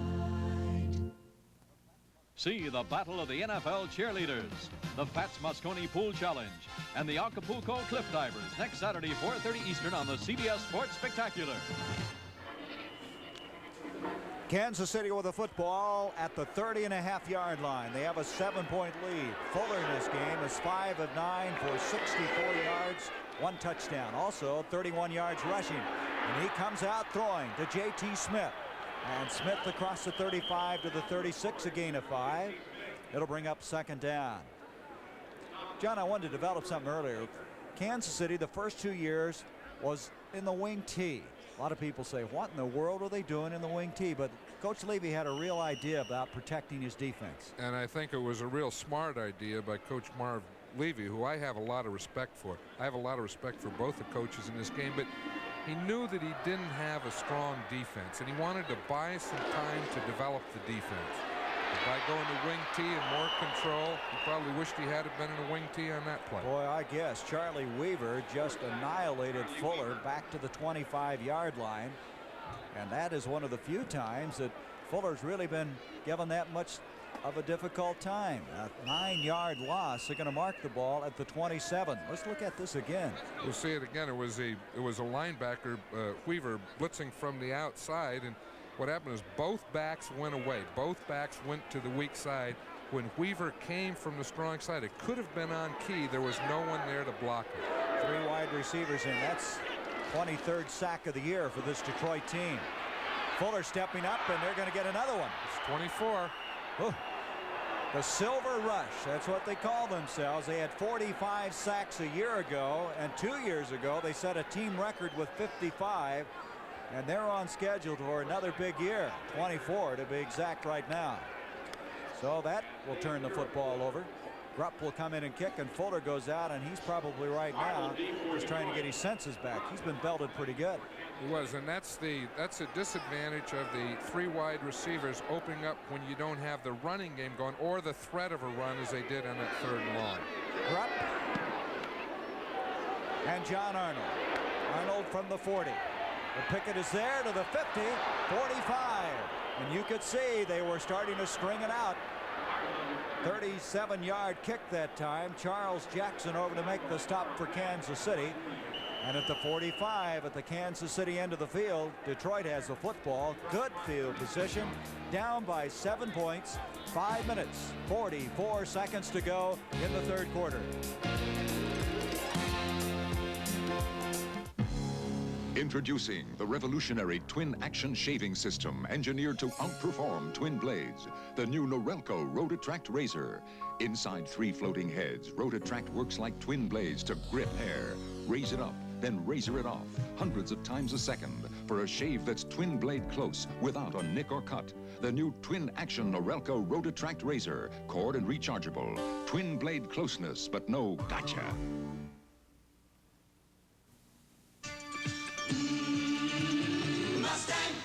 Sleek, sure-footed, aerodynamic. That's Mustang, a thoroughbred with a taste for the sporting life. Ride the wind in a world of rich, inviting interiors with the kind of high-gas mileage you might not expect from such a high-spirited car. Mustang!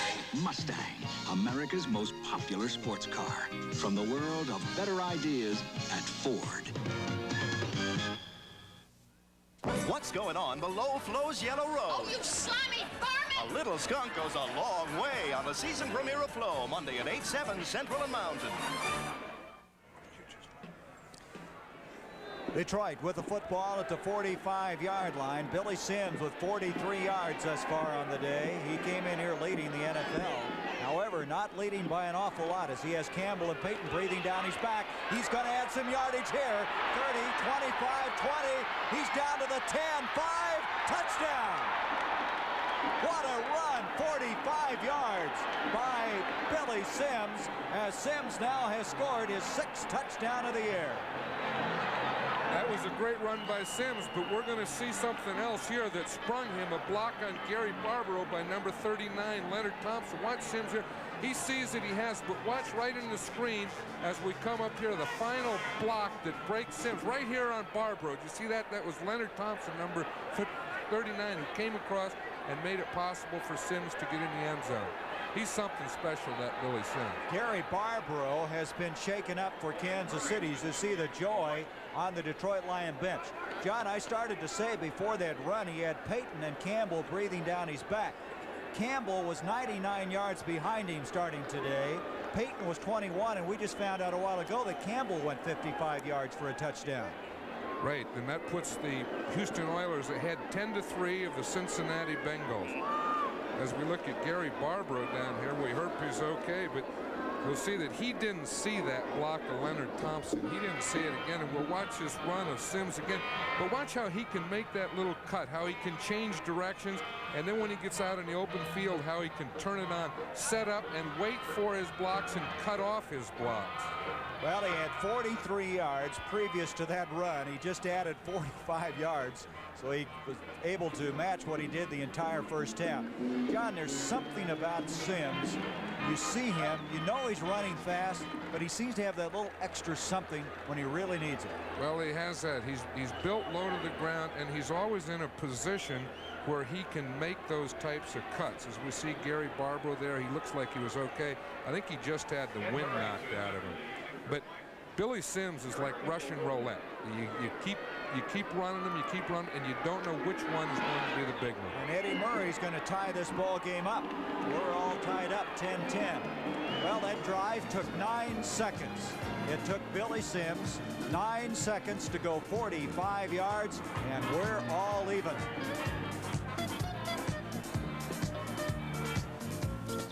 You don't have to be a genius to change your own oil and filter and save yourself up to $10. Valvoline Motor Oil shows you exactly how quick and easy it is with step-by-step change instructions on the back of Valvoline cans. It's really quite simple. Once you get the hang of it, just see for yourself, then do for yourself. No wonder more and more drivers are changing their own oil and filters and changing to Valvoline. It's a smart way to save up to 10 bananas without a lot of monkeying around. Right, Val? Tough work demands a tough leather boot. Count on the Texas Steer brand from Kmart. Quality smooth grain leather uppers, soft padded collar and ankle knots for added flex and comfort. Inside, you've got full insulation, Goodyear welt construction, steel shank, and durable oil-resistant soles. And that Kmart sale price of $25 through Saturday is hard to beat. Texas Steer. A little bit of loot buys a lot of boot at Kmart. Got to brave the elements when you come to the National Football League games. They look like they're at the North Pole. It's not that tough, really. Yeah, I know you. You always used to stand on the sidelines in your shirt sleeves. There's Carlos Carson going back for Kansas City. We're all even 10-10. 5:35 to go in the third quarter, and this crowd a little subdued right now as they watch Billy Sims go 45 yards for the touchdown. Murray hits it very high. Carson at the 4. 15 out to the 20, and he's going to bring it out across the 25 to the 26. Carson is the fastest player on this Kansas City team. 5th round draft pick out of LSU. He's only caught one pass, but he does a lot in a lot of ways for this team, and that's what I mentioned. Took him 9 seconds to go that far. 9 seconds. I'll tell you what, he's run a 100-yard dash. I don't know what he's been timed in. As fast? Just fast. With a little extra when he needs it. From the 26. But the big thing is his movement and his balance and his ability to cut. Kansas City, early in this game, led 10-0. Now tied up. Fuller over the middle. He hits Belton. Belton to the 35. It's been a big play. That underneath pass to Belton. Belton is very close to the first down as Stan White made the tackle. And it looks like he has a first down. And it's the same play we see. It's a little delay. We see Belton delay, hold there like he's blocking, let the defense go deep, and then he comes across the field. So the first down now at the 38-yard line. That was a 12-yard pickup. Again, John, that underneath pass really working for this Kansas City team. Especially on first down. And they have another first down from the 38. Fuller on a little delay to Ted McKnight. McKnight doesn't have a lot of running room on this one. Stan White was the first to get there. Stan White is one of those guys, he just won't let you shake him. He's always seemingly in position, and there was a good example of it. Well, the entire Lion defense was there on that play. That's one thing about a team that swarms and pursues and gang tackles. You can't spend a lot of time with the ball in the backfield, because one thing that can draw a crowd is having the ball. And in a hurry. Stan White, according to Monty Clark, he said, I'd make that kind of trade any day. And that's been the kind of trade he had. Just a medium-sized, middle-round draft pick. Fuller back, pressure. Tate to Smith. And Smith dragging tacklers inside the 35 to the 34. Smith, good concentration on that play. Walt Williams drags him down after a 28-yard pickup. This was a blitz here, Gary. Both outside linebackers came. They picked him up real good with their running backs, and Fuller threw the ball right in there between two defenders. That was an entire play that was really an outstanding play. They had good pass protection to start it, a good pass route, and a nice throw. Marv Levy said that Fuller is so coachable. He takes criticism very well. He'll just continue to get better. This time, very little develops on that play as John Woodcock made sure of that. You see Herkenhoff as Horace Belton may have picked up a yard, and that's all. Second down coming up. Herkenhoff coming back from last year when he was out with a knee operation after 5 games. Glad to have him back. And as we mentioned at the top of the show, Charlie Getty was on the injured reserve list for the first 4 games, as was Jack Rudney, who's kind of the spiritual leader on this team. He's a leader in a lot of ways, and he gives, when he's back, he gives everyone confidence. Second down, 9. Fuller somehow gets rid of the football.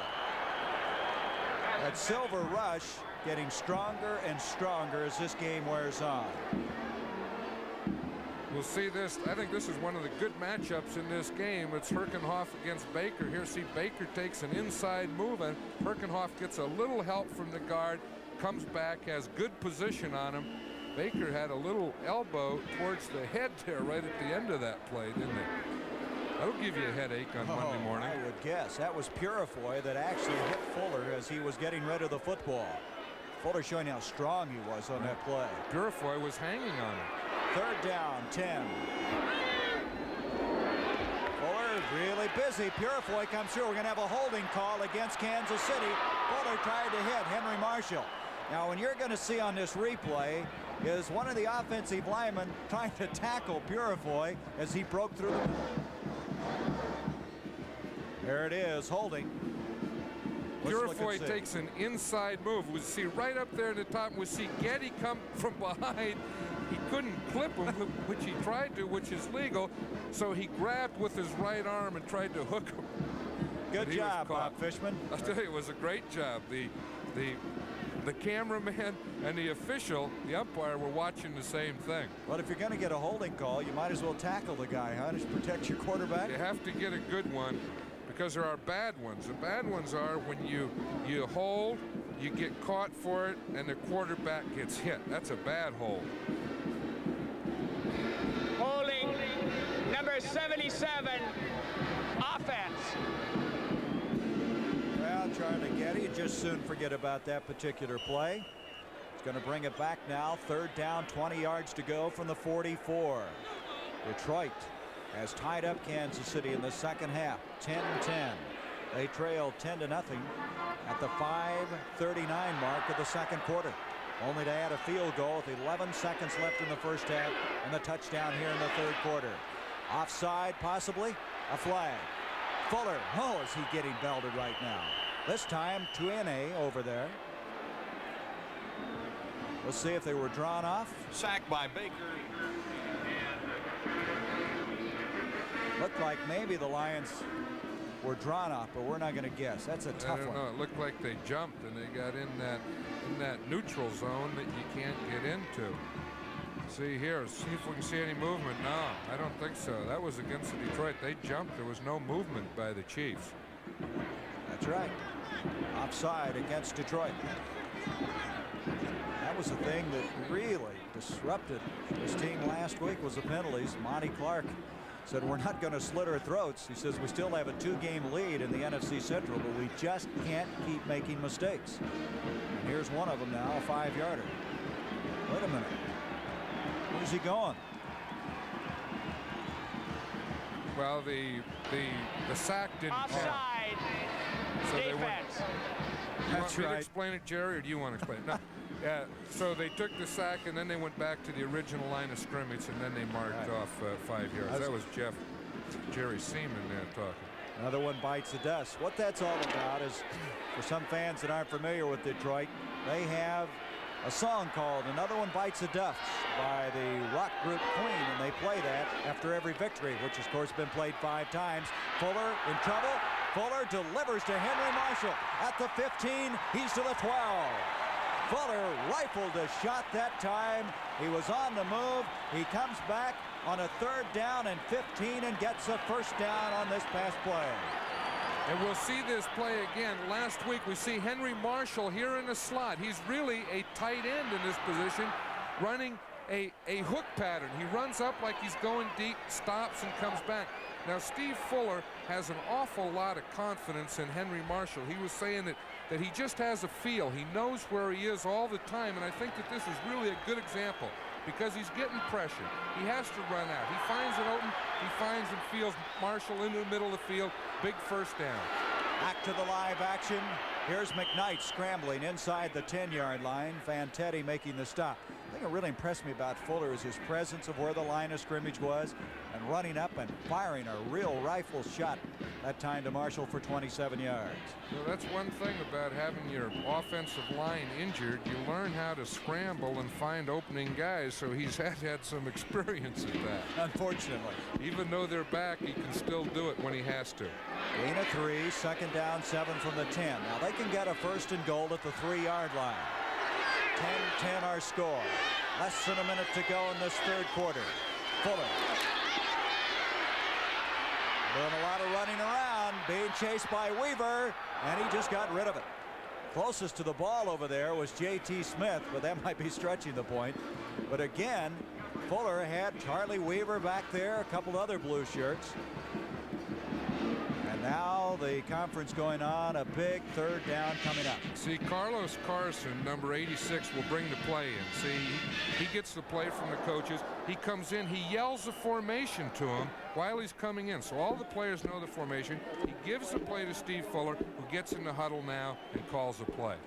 Look at the 3rd down conversion, 6 of 11. Kansas City with another 3rd down. Smith. Carson, the man you just watched come on the field, is put to the bottom of the screen. A 3rd down. Fuller. He's going to run to the 5. Oh, is he hit? Oh, is he hit? I believe he got the 1st and goal.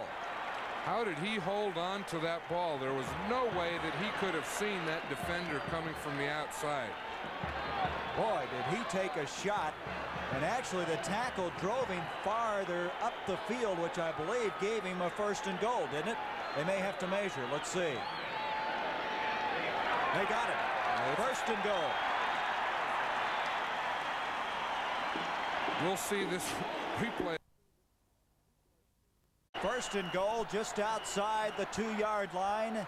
14 seconds remaining now in this 3rd quarter. And right now, officials have asked for a delay.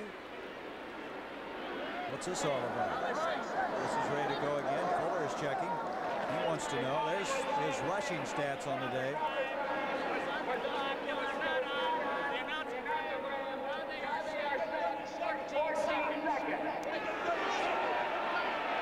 Talking about the time on the clock. Right, I think Jerry Seaman was talking about the 30-second clock. The referee, Jerry Seaman, there was saying that they didn't have the proper time on it, so he stopped it to get the 30-second clock at 30 seconds. It had 9 on there, is what it had. And so they had the full complement of 30 seconds to get this play off. Now Steve Fuller with a 1st and goal. Just outside the 2. Now they're running time off the game clock. They're going to let the quarter end, and they want to go up on the goal line the other quarter, get a timeout so that Steve Fuller can come over here and talk to the coaching staff before he runs his important play. That's the end of the 3rd quarter with the score, Kansas City 10, Detroit 10. We now pause for a word from your local station. Meet Alan, a single father and the only male at a woman's magazine. Are you making a pass at me? Can he cope in a woman's world? Ladies' Man coming Monday, October 27th. This is CBS.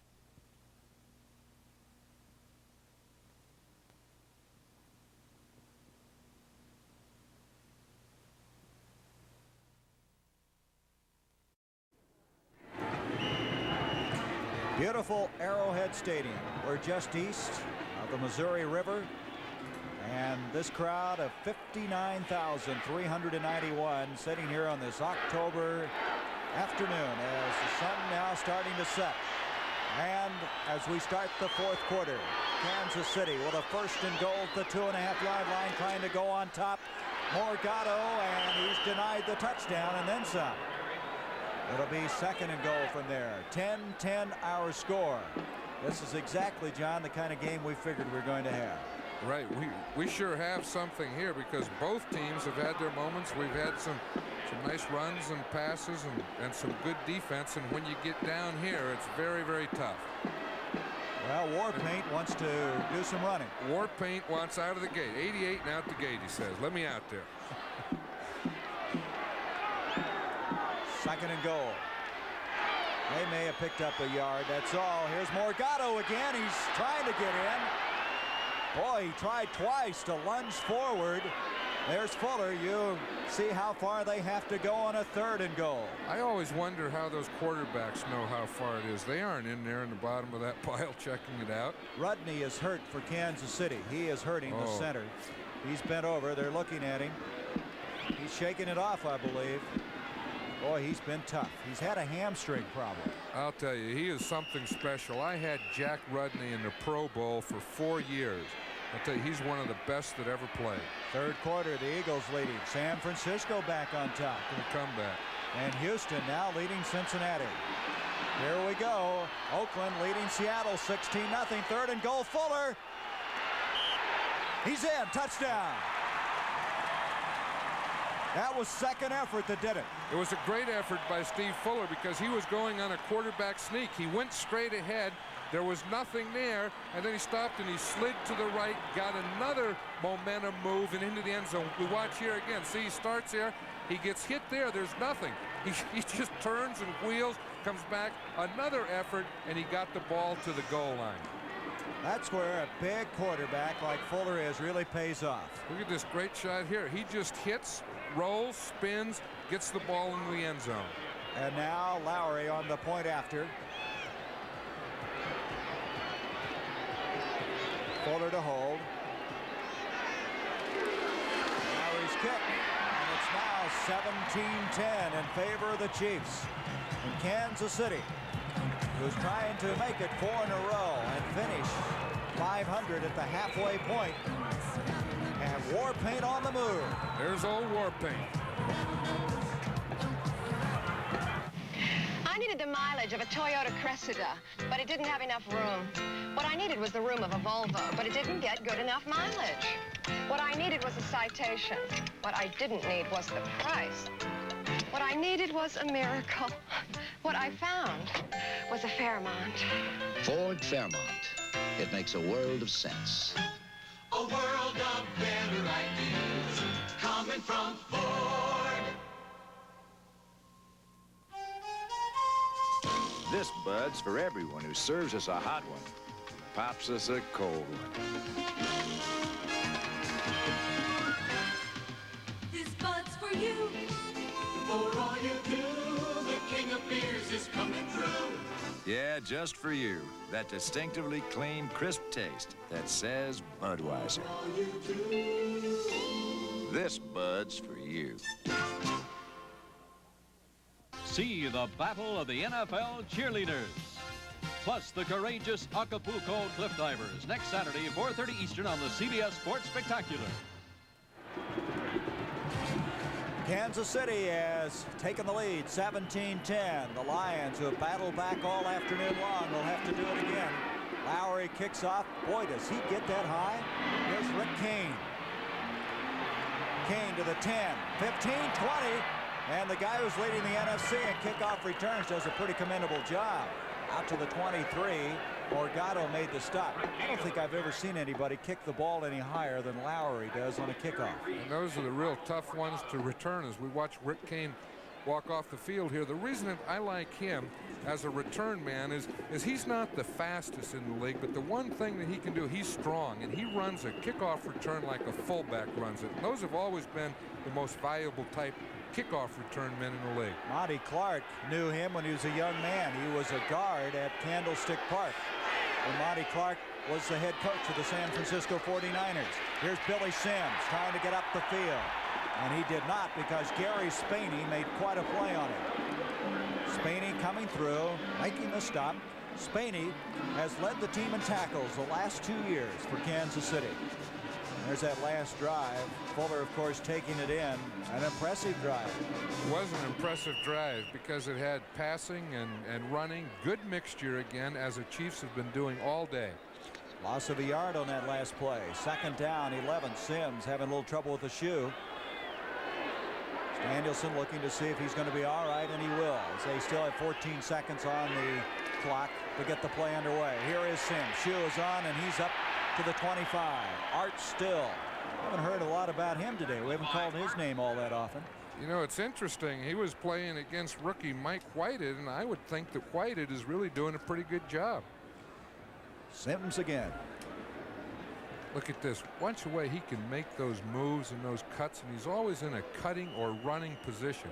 That was a fine play by Still. The one thing about Art Still is he plays the whole line of scrimmage from sideline to sideline. He plays defensive end like a linebacker. Sideline to sideline. I think that's what Levy said. He's maybe the best in that category. David Hill in motion on a 3rd and 7. They hit it up the middle, out to the 34-yard line. And that's going to be enough for the first down. Thomas Howard made the stop. They really crossed him up on that one. Sims hitting up the middle.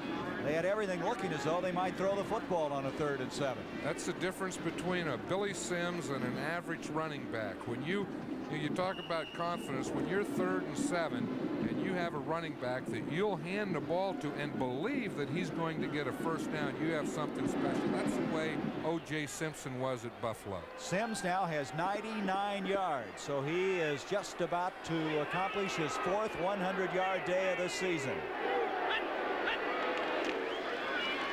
And end around to Jesse Thompson, but it didn't fool anybody. Thomas Howard was there first. Looks to me like Kansas City been waiting on that one all night long. Gary Spaney eventually made the tackle. I don't believe I've seen an end around played any better defensively than that one was. No, we know why, too, because remember a couple weeks ago we did the game with the Lions against the Saints, and the big play for the Lions was a reverse. Now, Kansas City saw that same play on the films. They worked against it all week. They say when both backs go one way, stay at home. Make sure it's not a reverse before you start to flow. They lost 4 yards, 2nd and 14. Danielson to Sims. Sims has a little crease, and here he goes. He has a first down, and he didn't need much of a crease, but he took advantage of it. Herb Christopher made the stop. It's another Lion first down out to the 46.5-yard line. That's one thing about Billy Sims here is we'll see that little crease again. As you say, he doesn't need much. He just needs, and there's a little crease right there. Boom, he gets through it, extends himself, puts his head down. He is really something. 17-yard pickup, so he's over 100 yards. You know, the rookie record for Detroit in a season is 860. He had 704 coming in here. They've only had one 1,000-yard rusher in the history of the Lions, and that was Steve Owen. Here's Danielson overthrowing David Hill. Hill was very well covered. It's one of the few times we've seen Danielson really crank up and go deep. Right. No, Danielson isn't a real strong arm quarterback, and he's been having some problems this year. He has that hand problem. He's had a shoulder problem. And if we see a shot of him here in the huddle, we'll see that he's wearing some protective device underneath his jersey. And so he's had his problems, as we see it there. See right around his number area there, he has something underneath his shoulder pads, but he's a real leader. Second down, 10 for Detroit. They trail 17-10. Billy Sims to the 50, 45, 41. Boy, he's getting stronger as the game wears on, which brings up a point that you made to me earlier this year. Some running backs don't really play effectively until they get a little tired. That's right, and I know that Earl Campbell told us that he was that way. As we watch Billy Sims here, I get the feeling that he's that way. Early in the game, they get a little, they have some nervousness, some anxiety. The defense is a little quicker. The defense gets run down. They get a little tired. They lose all that anxiety, and then they just go to pure instinct and running. You saw that graphic a moment ago on Sims. He now has 126 yards for the day. He's adding more. Flag, however, on the play to the 34-yard line. Sims right now is putting on a clinic out here. But I believe this may go against Detroit, where that flag was thrown, and the Lions are backing up, anticipating the penalty. Holding. Well, I don't know if you need to hold for this guy. No, you don't. You don't have to hold to get a little crease. When you have to hold is when you have to protect the quarterback or you need big creases.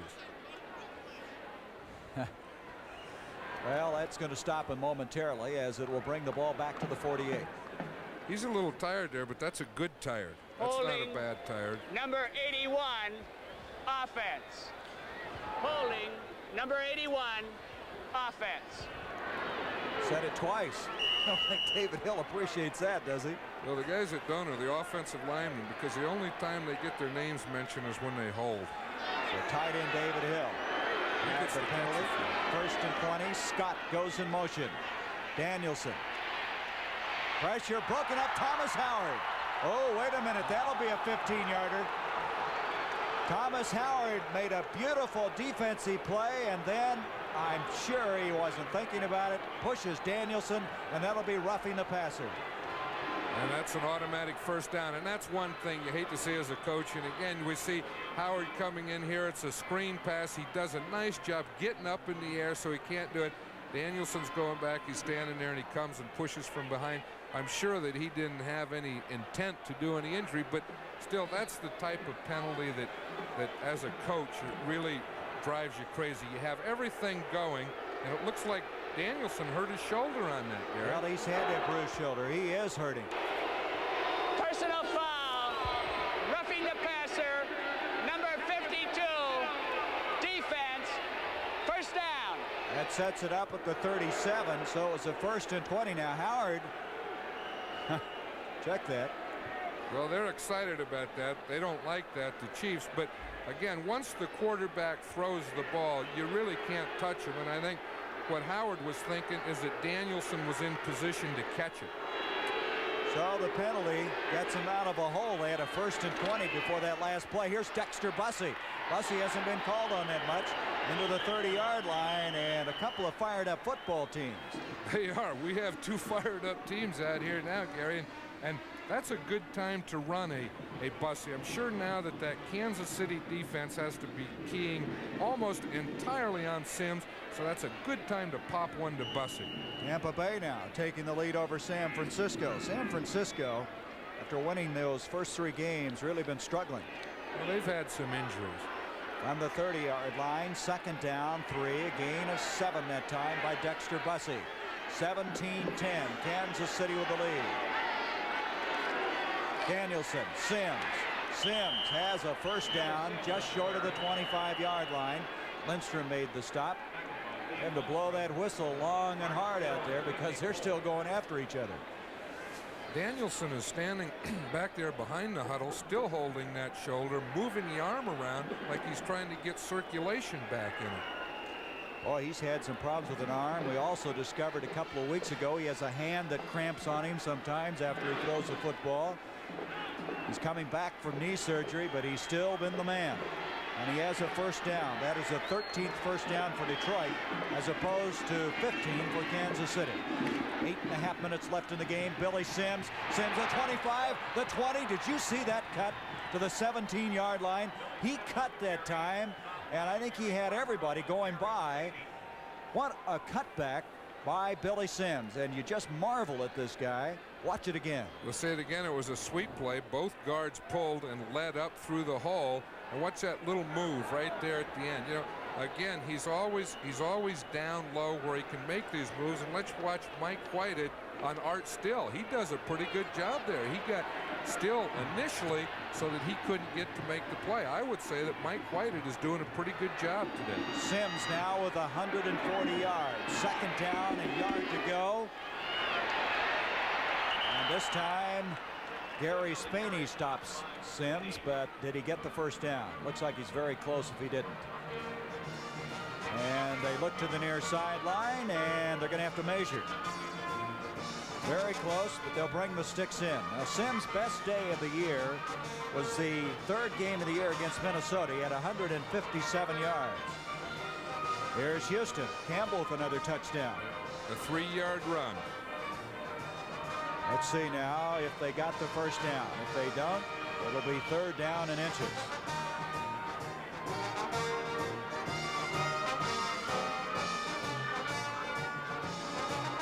Oh, boy, they are just short. Third down coming up. With 7:25 left in this game, Detroit with a third and inches. As you look at Philadelphia, Chicago now is on the scoreboard in that game. 14-7. Well, changes now for Detroit. Ulysses Norris has come in. They're going to have 2 tight ends in on this play. And I wouldn't think that Gary Danielson would run it on a quarterback sneak. That's what Steve Fuller did down there for a touchdown. But I think that Danielson in this situation will probably go to Sims or Bussey. I know I would if I were Danielson. There we go. Set up Danielson.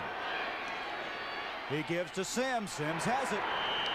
Billy Sims, first down inside the 15-yard line. And so Detroit keeps this drive going. They've got a lot of time in this football game. Less than 7 minutes. As Billy Sims retreats back to the huddle. You know, the thing about Detroit, they had a slogan this year, from worst to first. They were the worst last year, winning only 2 games, and this guy was leading a real comeback by Detroit in 1980. And that was Tampa Bay's slogan a year ago. In motion goes Scott. Here's Sims. Sims to the 10. Sims to the 5. He stays on his feet, but they say he's out of bounds before he got into the end zone. He tried to tightrope walk that far sideline. Let's see where they're going to mark it. Just inside the 5. I'll tell you, as we watch this, it's an I formation play, a flip to get him outside. He's being led there by Bussey, who gets a nice block there on Howard, lets him get around that corner, and when he gets around and turn it up, you know, he not only runs with speed and quickness, but did you see that strength when he hit Gary Green? Gary Green was all that kept him from going in. Second down, 1 to go for a first and goal at the 3.5-yard line. Danielson to Sims. Sims trying to get the first and goal. It looks like he may have. He only needed a yard. Following the left side of that offensive line, which is Elias and Baldishweiler. Really the only healthy side of that line right now, as Detroit's had to do some patchwork on that right side as well as center. Let's see if they got the first and goal. Still no indication.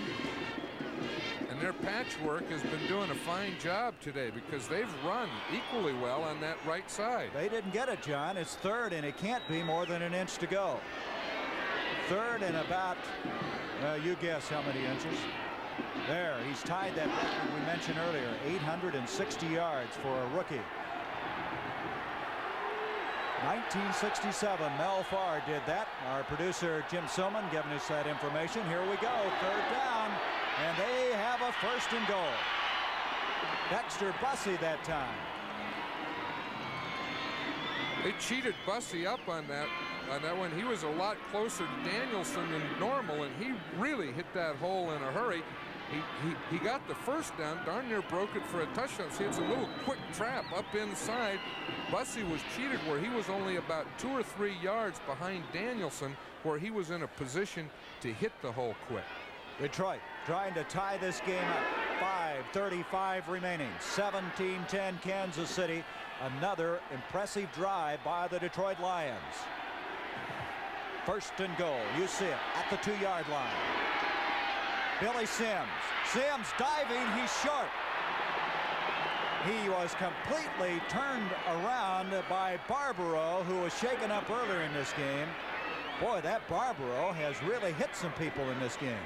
Watch this effort. You know, you think of how a human body can take this type of punishment that Billy Sims has been taking, because every time he carries the ball, he's been getting hit.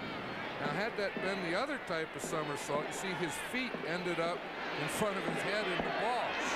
Had it been in reverse, it could have been a touchdown. That's a hard way to pick up a yard. There's a tired man.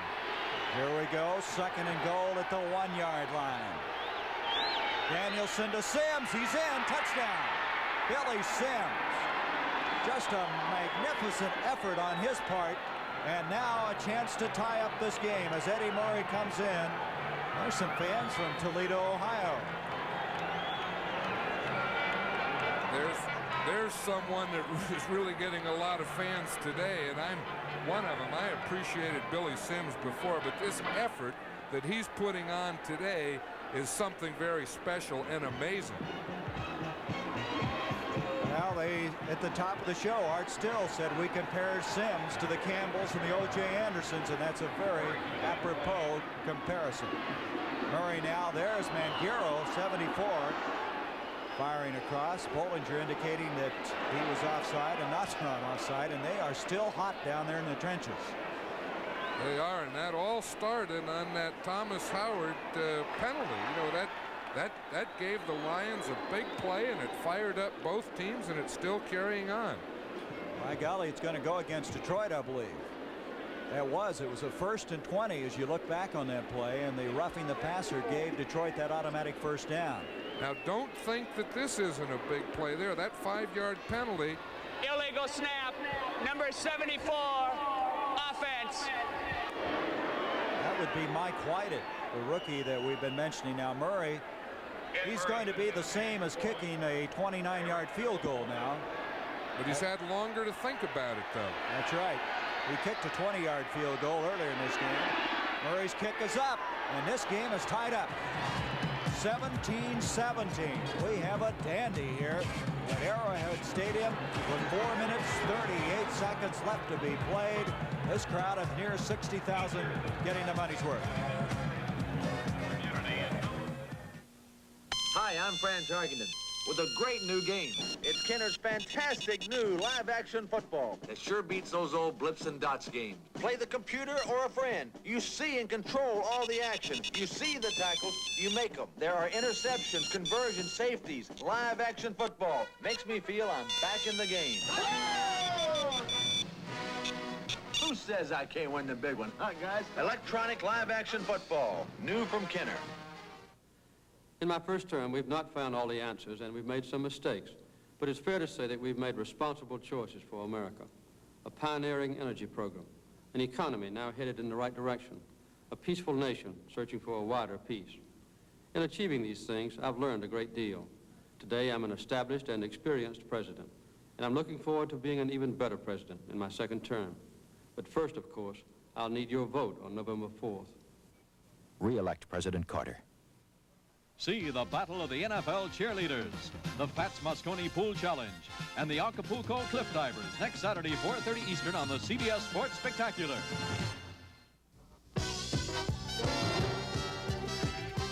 Trailing Philadelphia 14-0, Chicago scored and kicked off.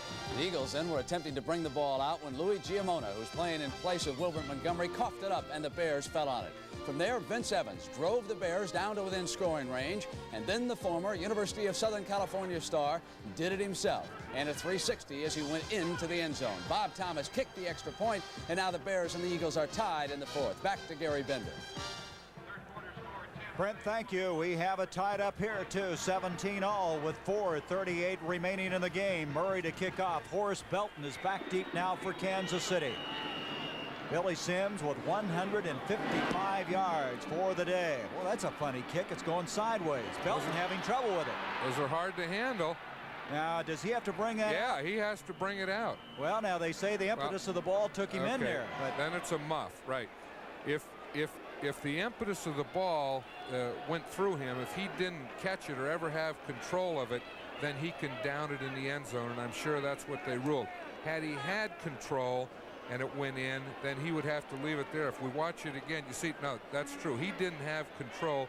The impetus took the ball into the end zone, so he can touch it down there, and the ball will come out on the 20. You know, one of the key men on that play was Morgado. He was coaching him down He here. was giving him directions. That's smart. 3 wide receivers now for Kansas City. Look at that. The only overtime game in 75. We may have one here. This is J.T. Smith. Smith out to the 39-yard line. And the Chiefs waste no time, picking up 19 yards on that pass. First down at the 39. Our time, 4:13 left. Ken Fantetti making the stop for the Detroit Lions.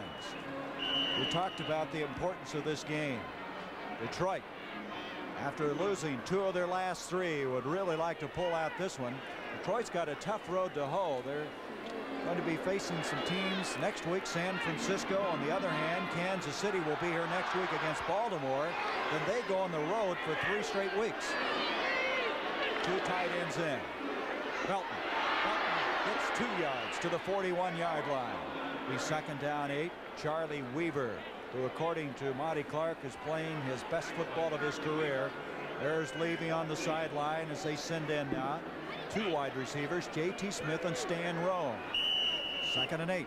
The first thing they call as they go in there is a formation, so they know whether they're a tight end or 3 wide receivers or 2 tight ends.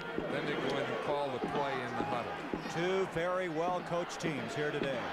3:12. Second down and 8. Fuller on the second down. Time to throw. Smith, he's got it.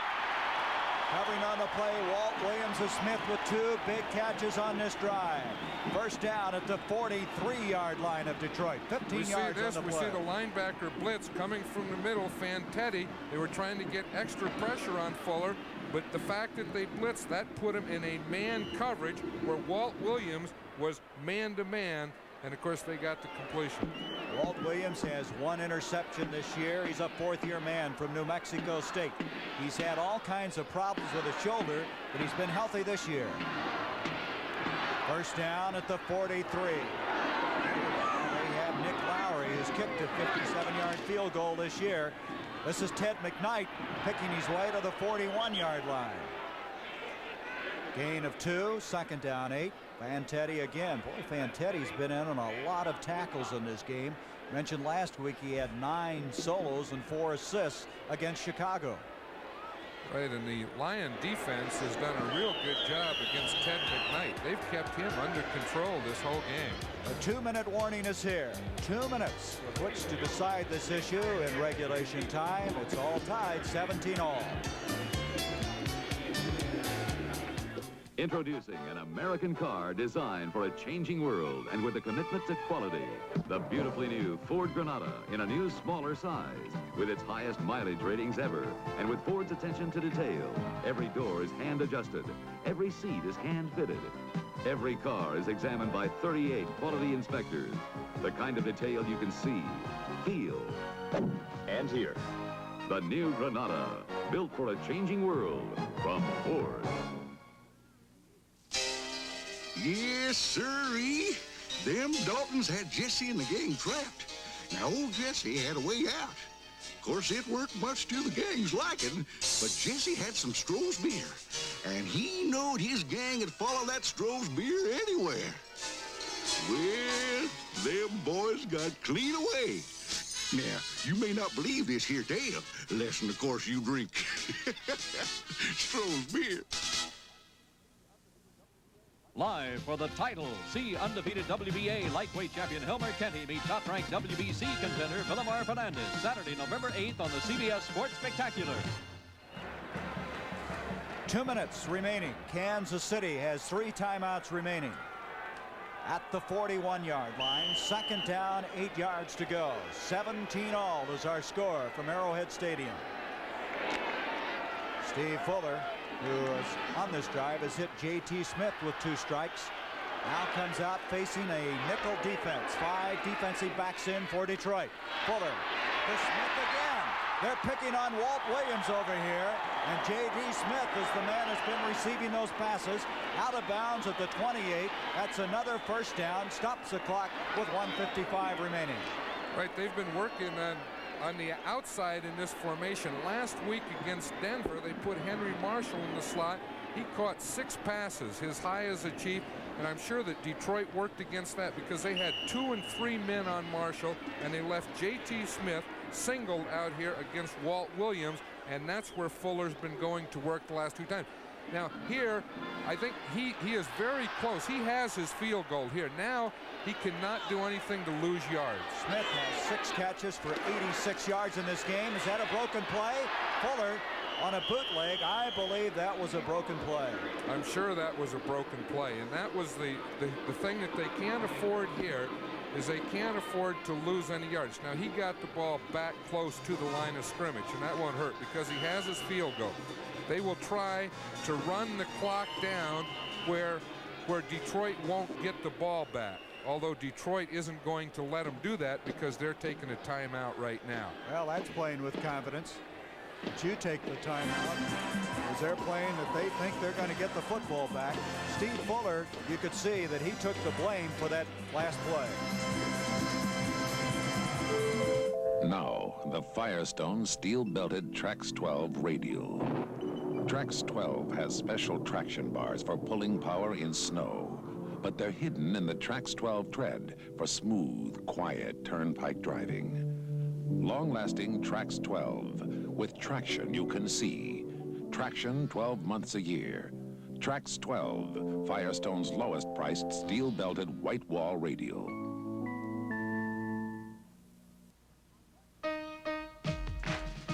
I'm hurting in places I didn't know I had. They got me doing things I never thought I could. Feeling good, feeling strong. Heart is something I belong. The Army can make you feel a lot of ways. Challenged, trained, and proud. With this time, with these people, with this feeling, feeling good, feeling good.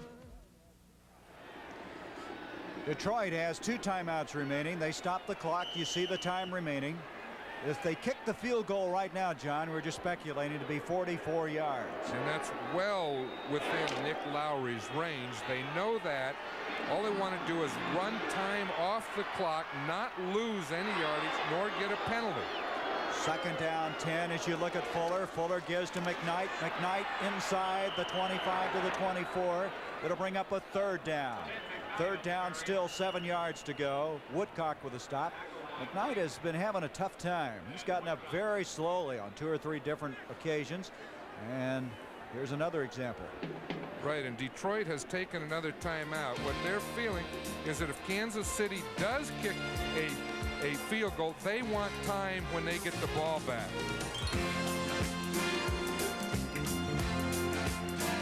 Quiet me, comfort me. The day's been long, so quiet me, LTD. And let me drive my cares away, far away, to where I want to be. Now I see suddenly the worry letting go of me. Peace, quiet, comfort. Discover a world called LTD. Quiet me, LTD. This Bud's for everybody who puts in a hard day's work.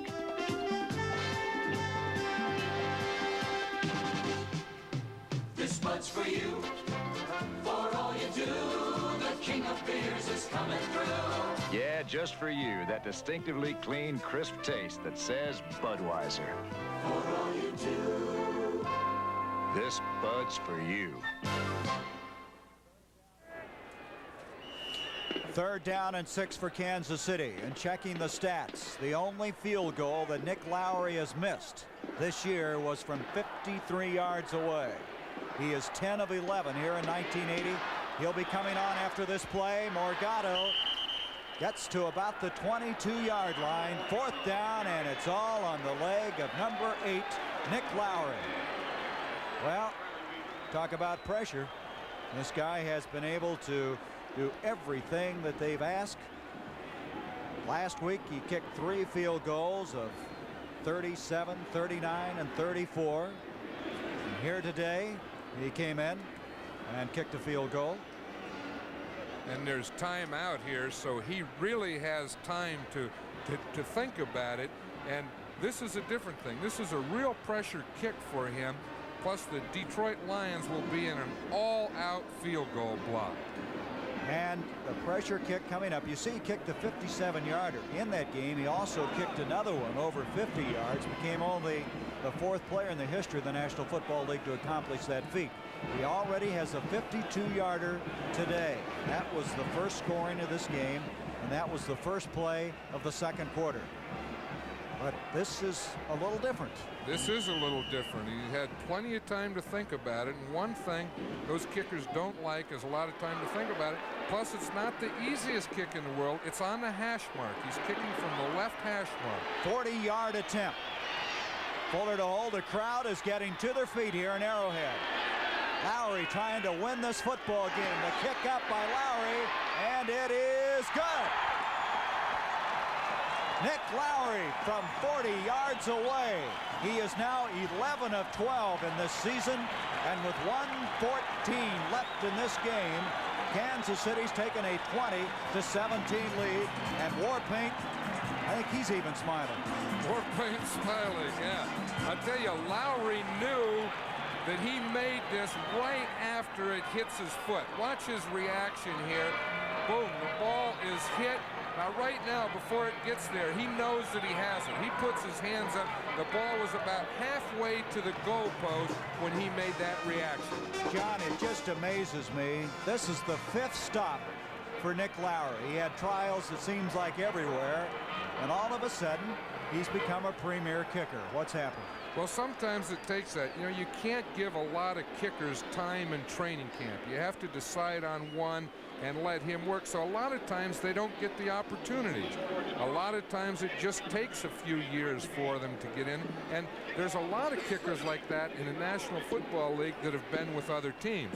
There's also, most kickers today, it's interesting, 24 out of the 28 kickers in the National Football League today are soccer-style kickers. And you had kind of a reason for that, too. Using the shoes, That's shoes right. that they have to don't come make up. those square-toed shoes anymore. Lowery kicks this extremely high. Rick Kane at the 15-yard line, the 20, and he's out to the 24. Now, Detroit has no timeouts remaining. 1:11 left in the game. They trail 20-17. That was Stan Rome who made the tackle. And when you have no timeouts left, John, you really got to approach it differently. Well, you have to. You have to pass in this situation, and you have to get the ball to the sidelines. Tonight on CBS starts with a brand new edition of 60 Minutes, then a CBS special movie presentation, Father Figure, followed by Alice and the Jeffersons.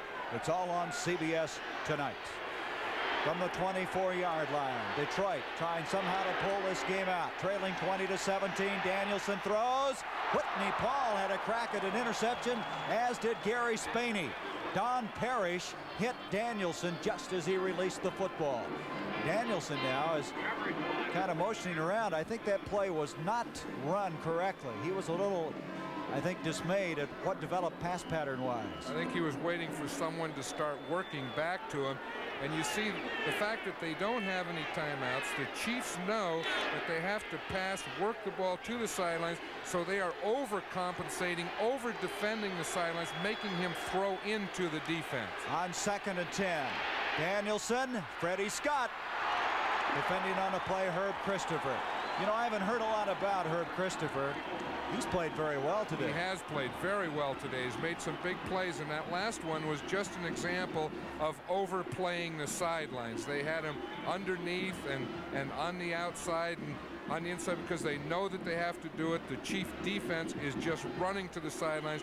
This is a very tough thing for Gary Danielson and the Detroit Lions, but the Chiefs have played very intelligent football in this situation. Danielson 7 of 16 now for 102 yards, a 1 interception.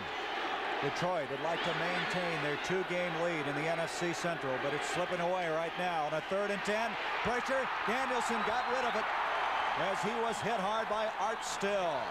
And this crowd, this partisan Chiefs crowd, sensing that maybe their team's going to win their 4th in a row. I'll tell you, they're excited about it. And I'll tell you someone else that I'm sure is excited about that, and that is the chief owner, Lamar Hunt. And he's a very special man to all of us. You know, he was one of those, that foolish club that started the AFL, gave a lot of us an opportunity. He's the president of the AFL, and I know that of the AFC now, excuse me, but he's one man. I have a lot of respect for a number of owners, but Lamar Hunt is a man that's very high up in all our feelings. And the first from the AFL to be in the Pro Football Hall of Fame. We want to give credit to some people who have been just doing a super job today. Our executive producer, Charles Milton III. Our producer, gentleman Jim Silman. Always a pleasure to work with him. And a guy that we kidnapped from the NFL today and got him out here in the Midlands, Bob Fishman. That was a good move. Yes, sir. And our associate producer, Rupert Kopenix. Boy, it's been fun today, and what a game it's been. Engineer in charge. This gang has really done a super job for us. Manu Maliuna has now come out of the lineup. He was shaken up on that last play. 4th down. This is it for Detroit. 58 seconds left in the game. Danielson, his last gasp effort here to keep their hopes going. There's a flag. Danielson running. He has a 1st down all the way to the 50, 45, 43. Now there's a flag back at the 22-yard line, I believe. Nobody's paying any attention to it. Right, and there's a flag, and they're going to have to stop it now. The clock now. I thought for a moment nobody noticed it. 32-yard run by Danielson. John, that really changes the complexion now with 43 seconds. I know it, and it's not against the Lions because they're moving the chains up there, which means that the Lions have a 1st down. Encroachment, defense, penalty decline, 1st down. And with that effort by Danielson, the Lions are still alive. There, because they have 43 seconds, and although they have no timeouts, that's still plenty of time. They trail by 3. What a game this has been. Jesse Thompson, Fred Scott at the bottom of the screen, split out. Danielson on his 1st down. He may run again. And he's going to. This time, though, he's going to have to hurry as the clock continues to run with 32 seconds. Right. He got to the 40-yard line, picked up only 3 yards. 27 seconds. You see the time. And the umpire will keep his foot on the ball until the referee tells him to take it off. The time getting away. Danielson is running out of time. He can't afford to get sacked. He tries to get rid of it. Now that will stop the clock on the sack with 14 seconds. But they lose yardage back to the 50. Now Danielson trying to get him huddled up. They'll wait till everybody deploys himself. Danielson trying to get a play called without a huddle. Boy, that's tough, isn't it? No, he didn't let him throw that ball. He said he blew the whistle before he got rid of it. So the clock's running. 4 seconds to go. Danielson on the Big Ben play. And it is intercepted. The Chiefs have won it. Coming up is Eric Harris with the interception. And Kansas City has won their 4th in a row. They are 4-4 at the halfway point of this 1980 season. Detroit now drops to 5-3. But what an effort by the Detroit Lions. What an effort by both teams. You know, we were talking about the teams and things that they've done on offense and defense. And I think a lot of effort, a lot of good things should be said about both of these coaches. let's look at the last play. Danielson just trying somehow to get the ball down the field and get it tipped up and maybe get it into the end zone. Or maybe get an interference. That's the other opportunity that you have here, is that you can get a completion, you can get a tip, or you could get an interference when you throw it up there. Eric Harris with his 3rd interception. Well, you said at the start of the year, John, that the Kansas City Chiefs would be one of the surprise teams in the NFL, and it certainly has proved to be true as they've won their 4th in a row here today. So, John, it's been fun. The final 20-17 in favor of Kansas City. For John Madden, I'm Gary Bender. Let's now join Chicago and Philadelphia.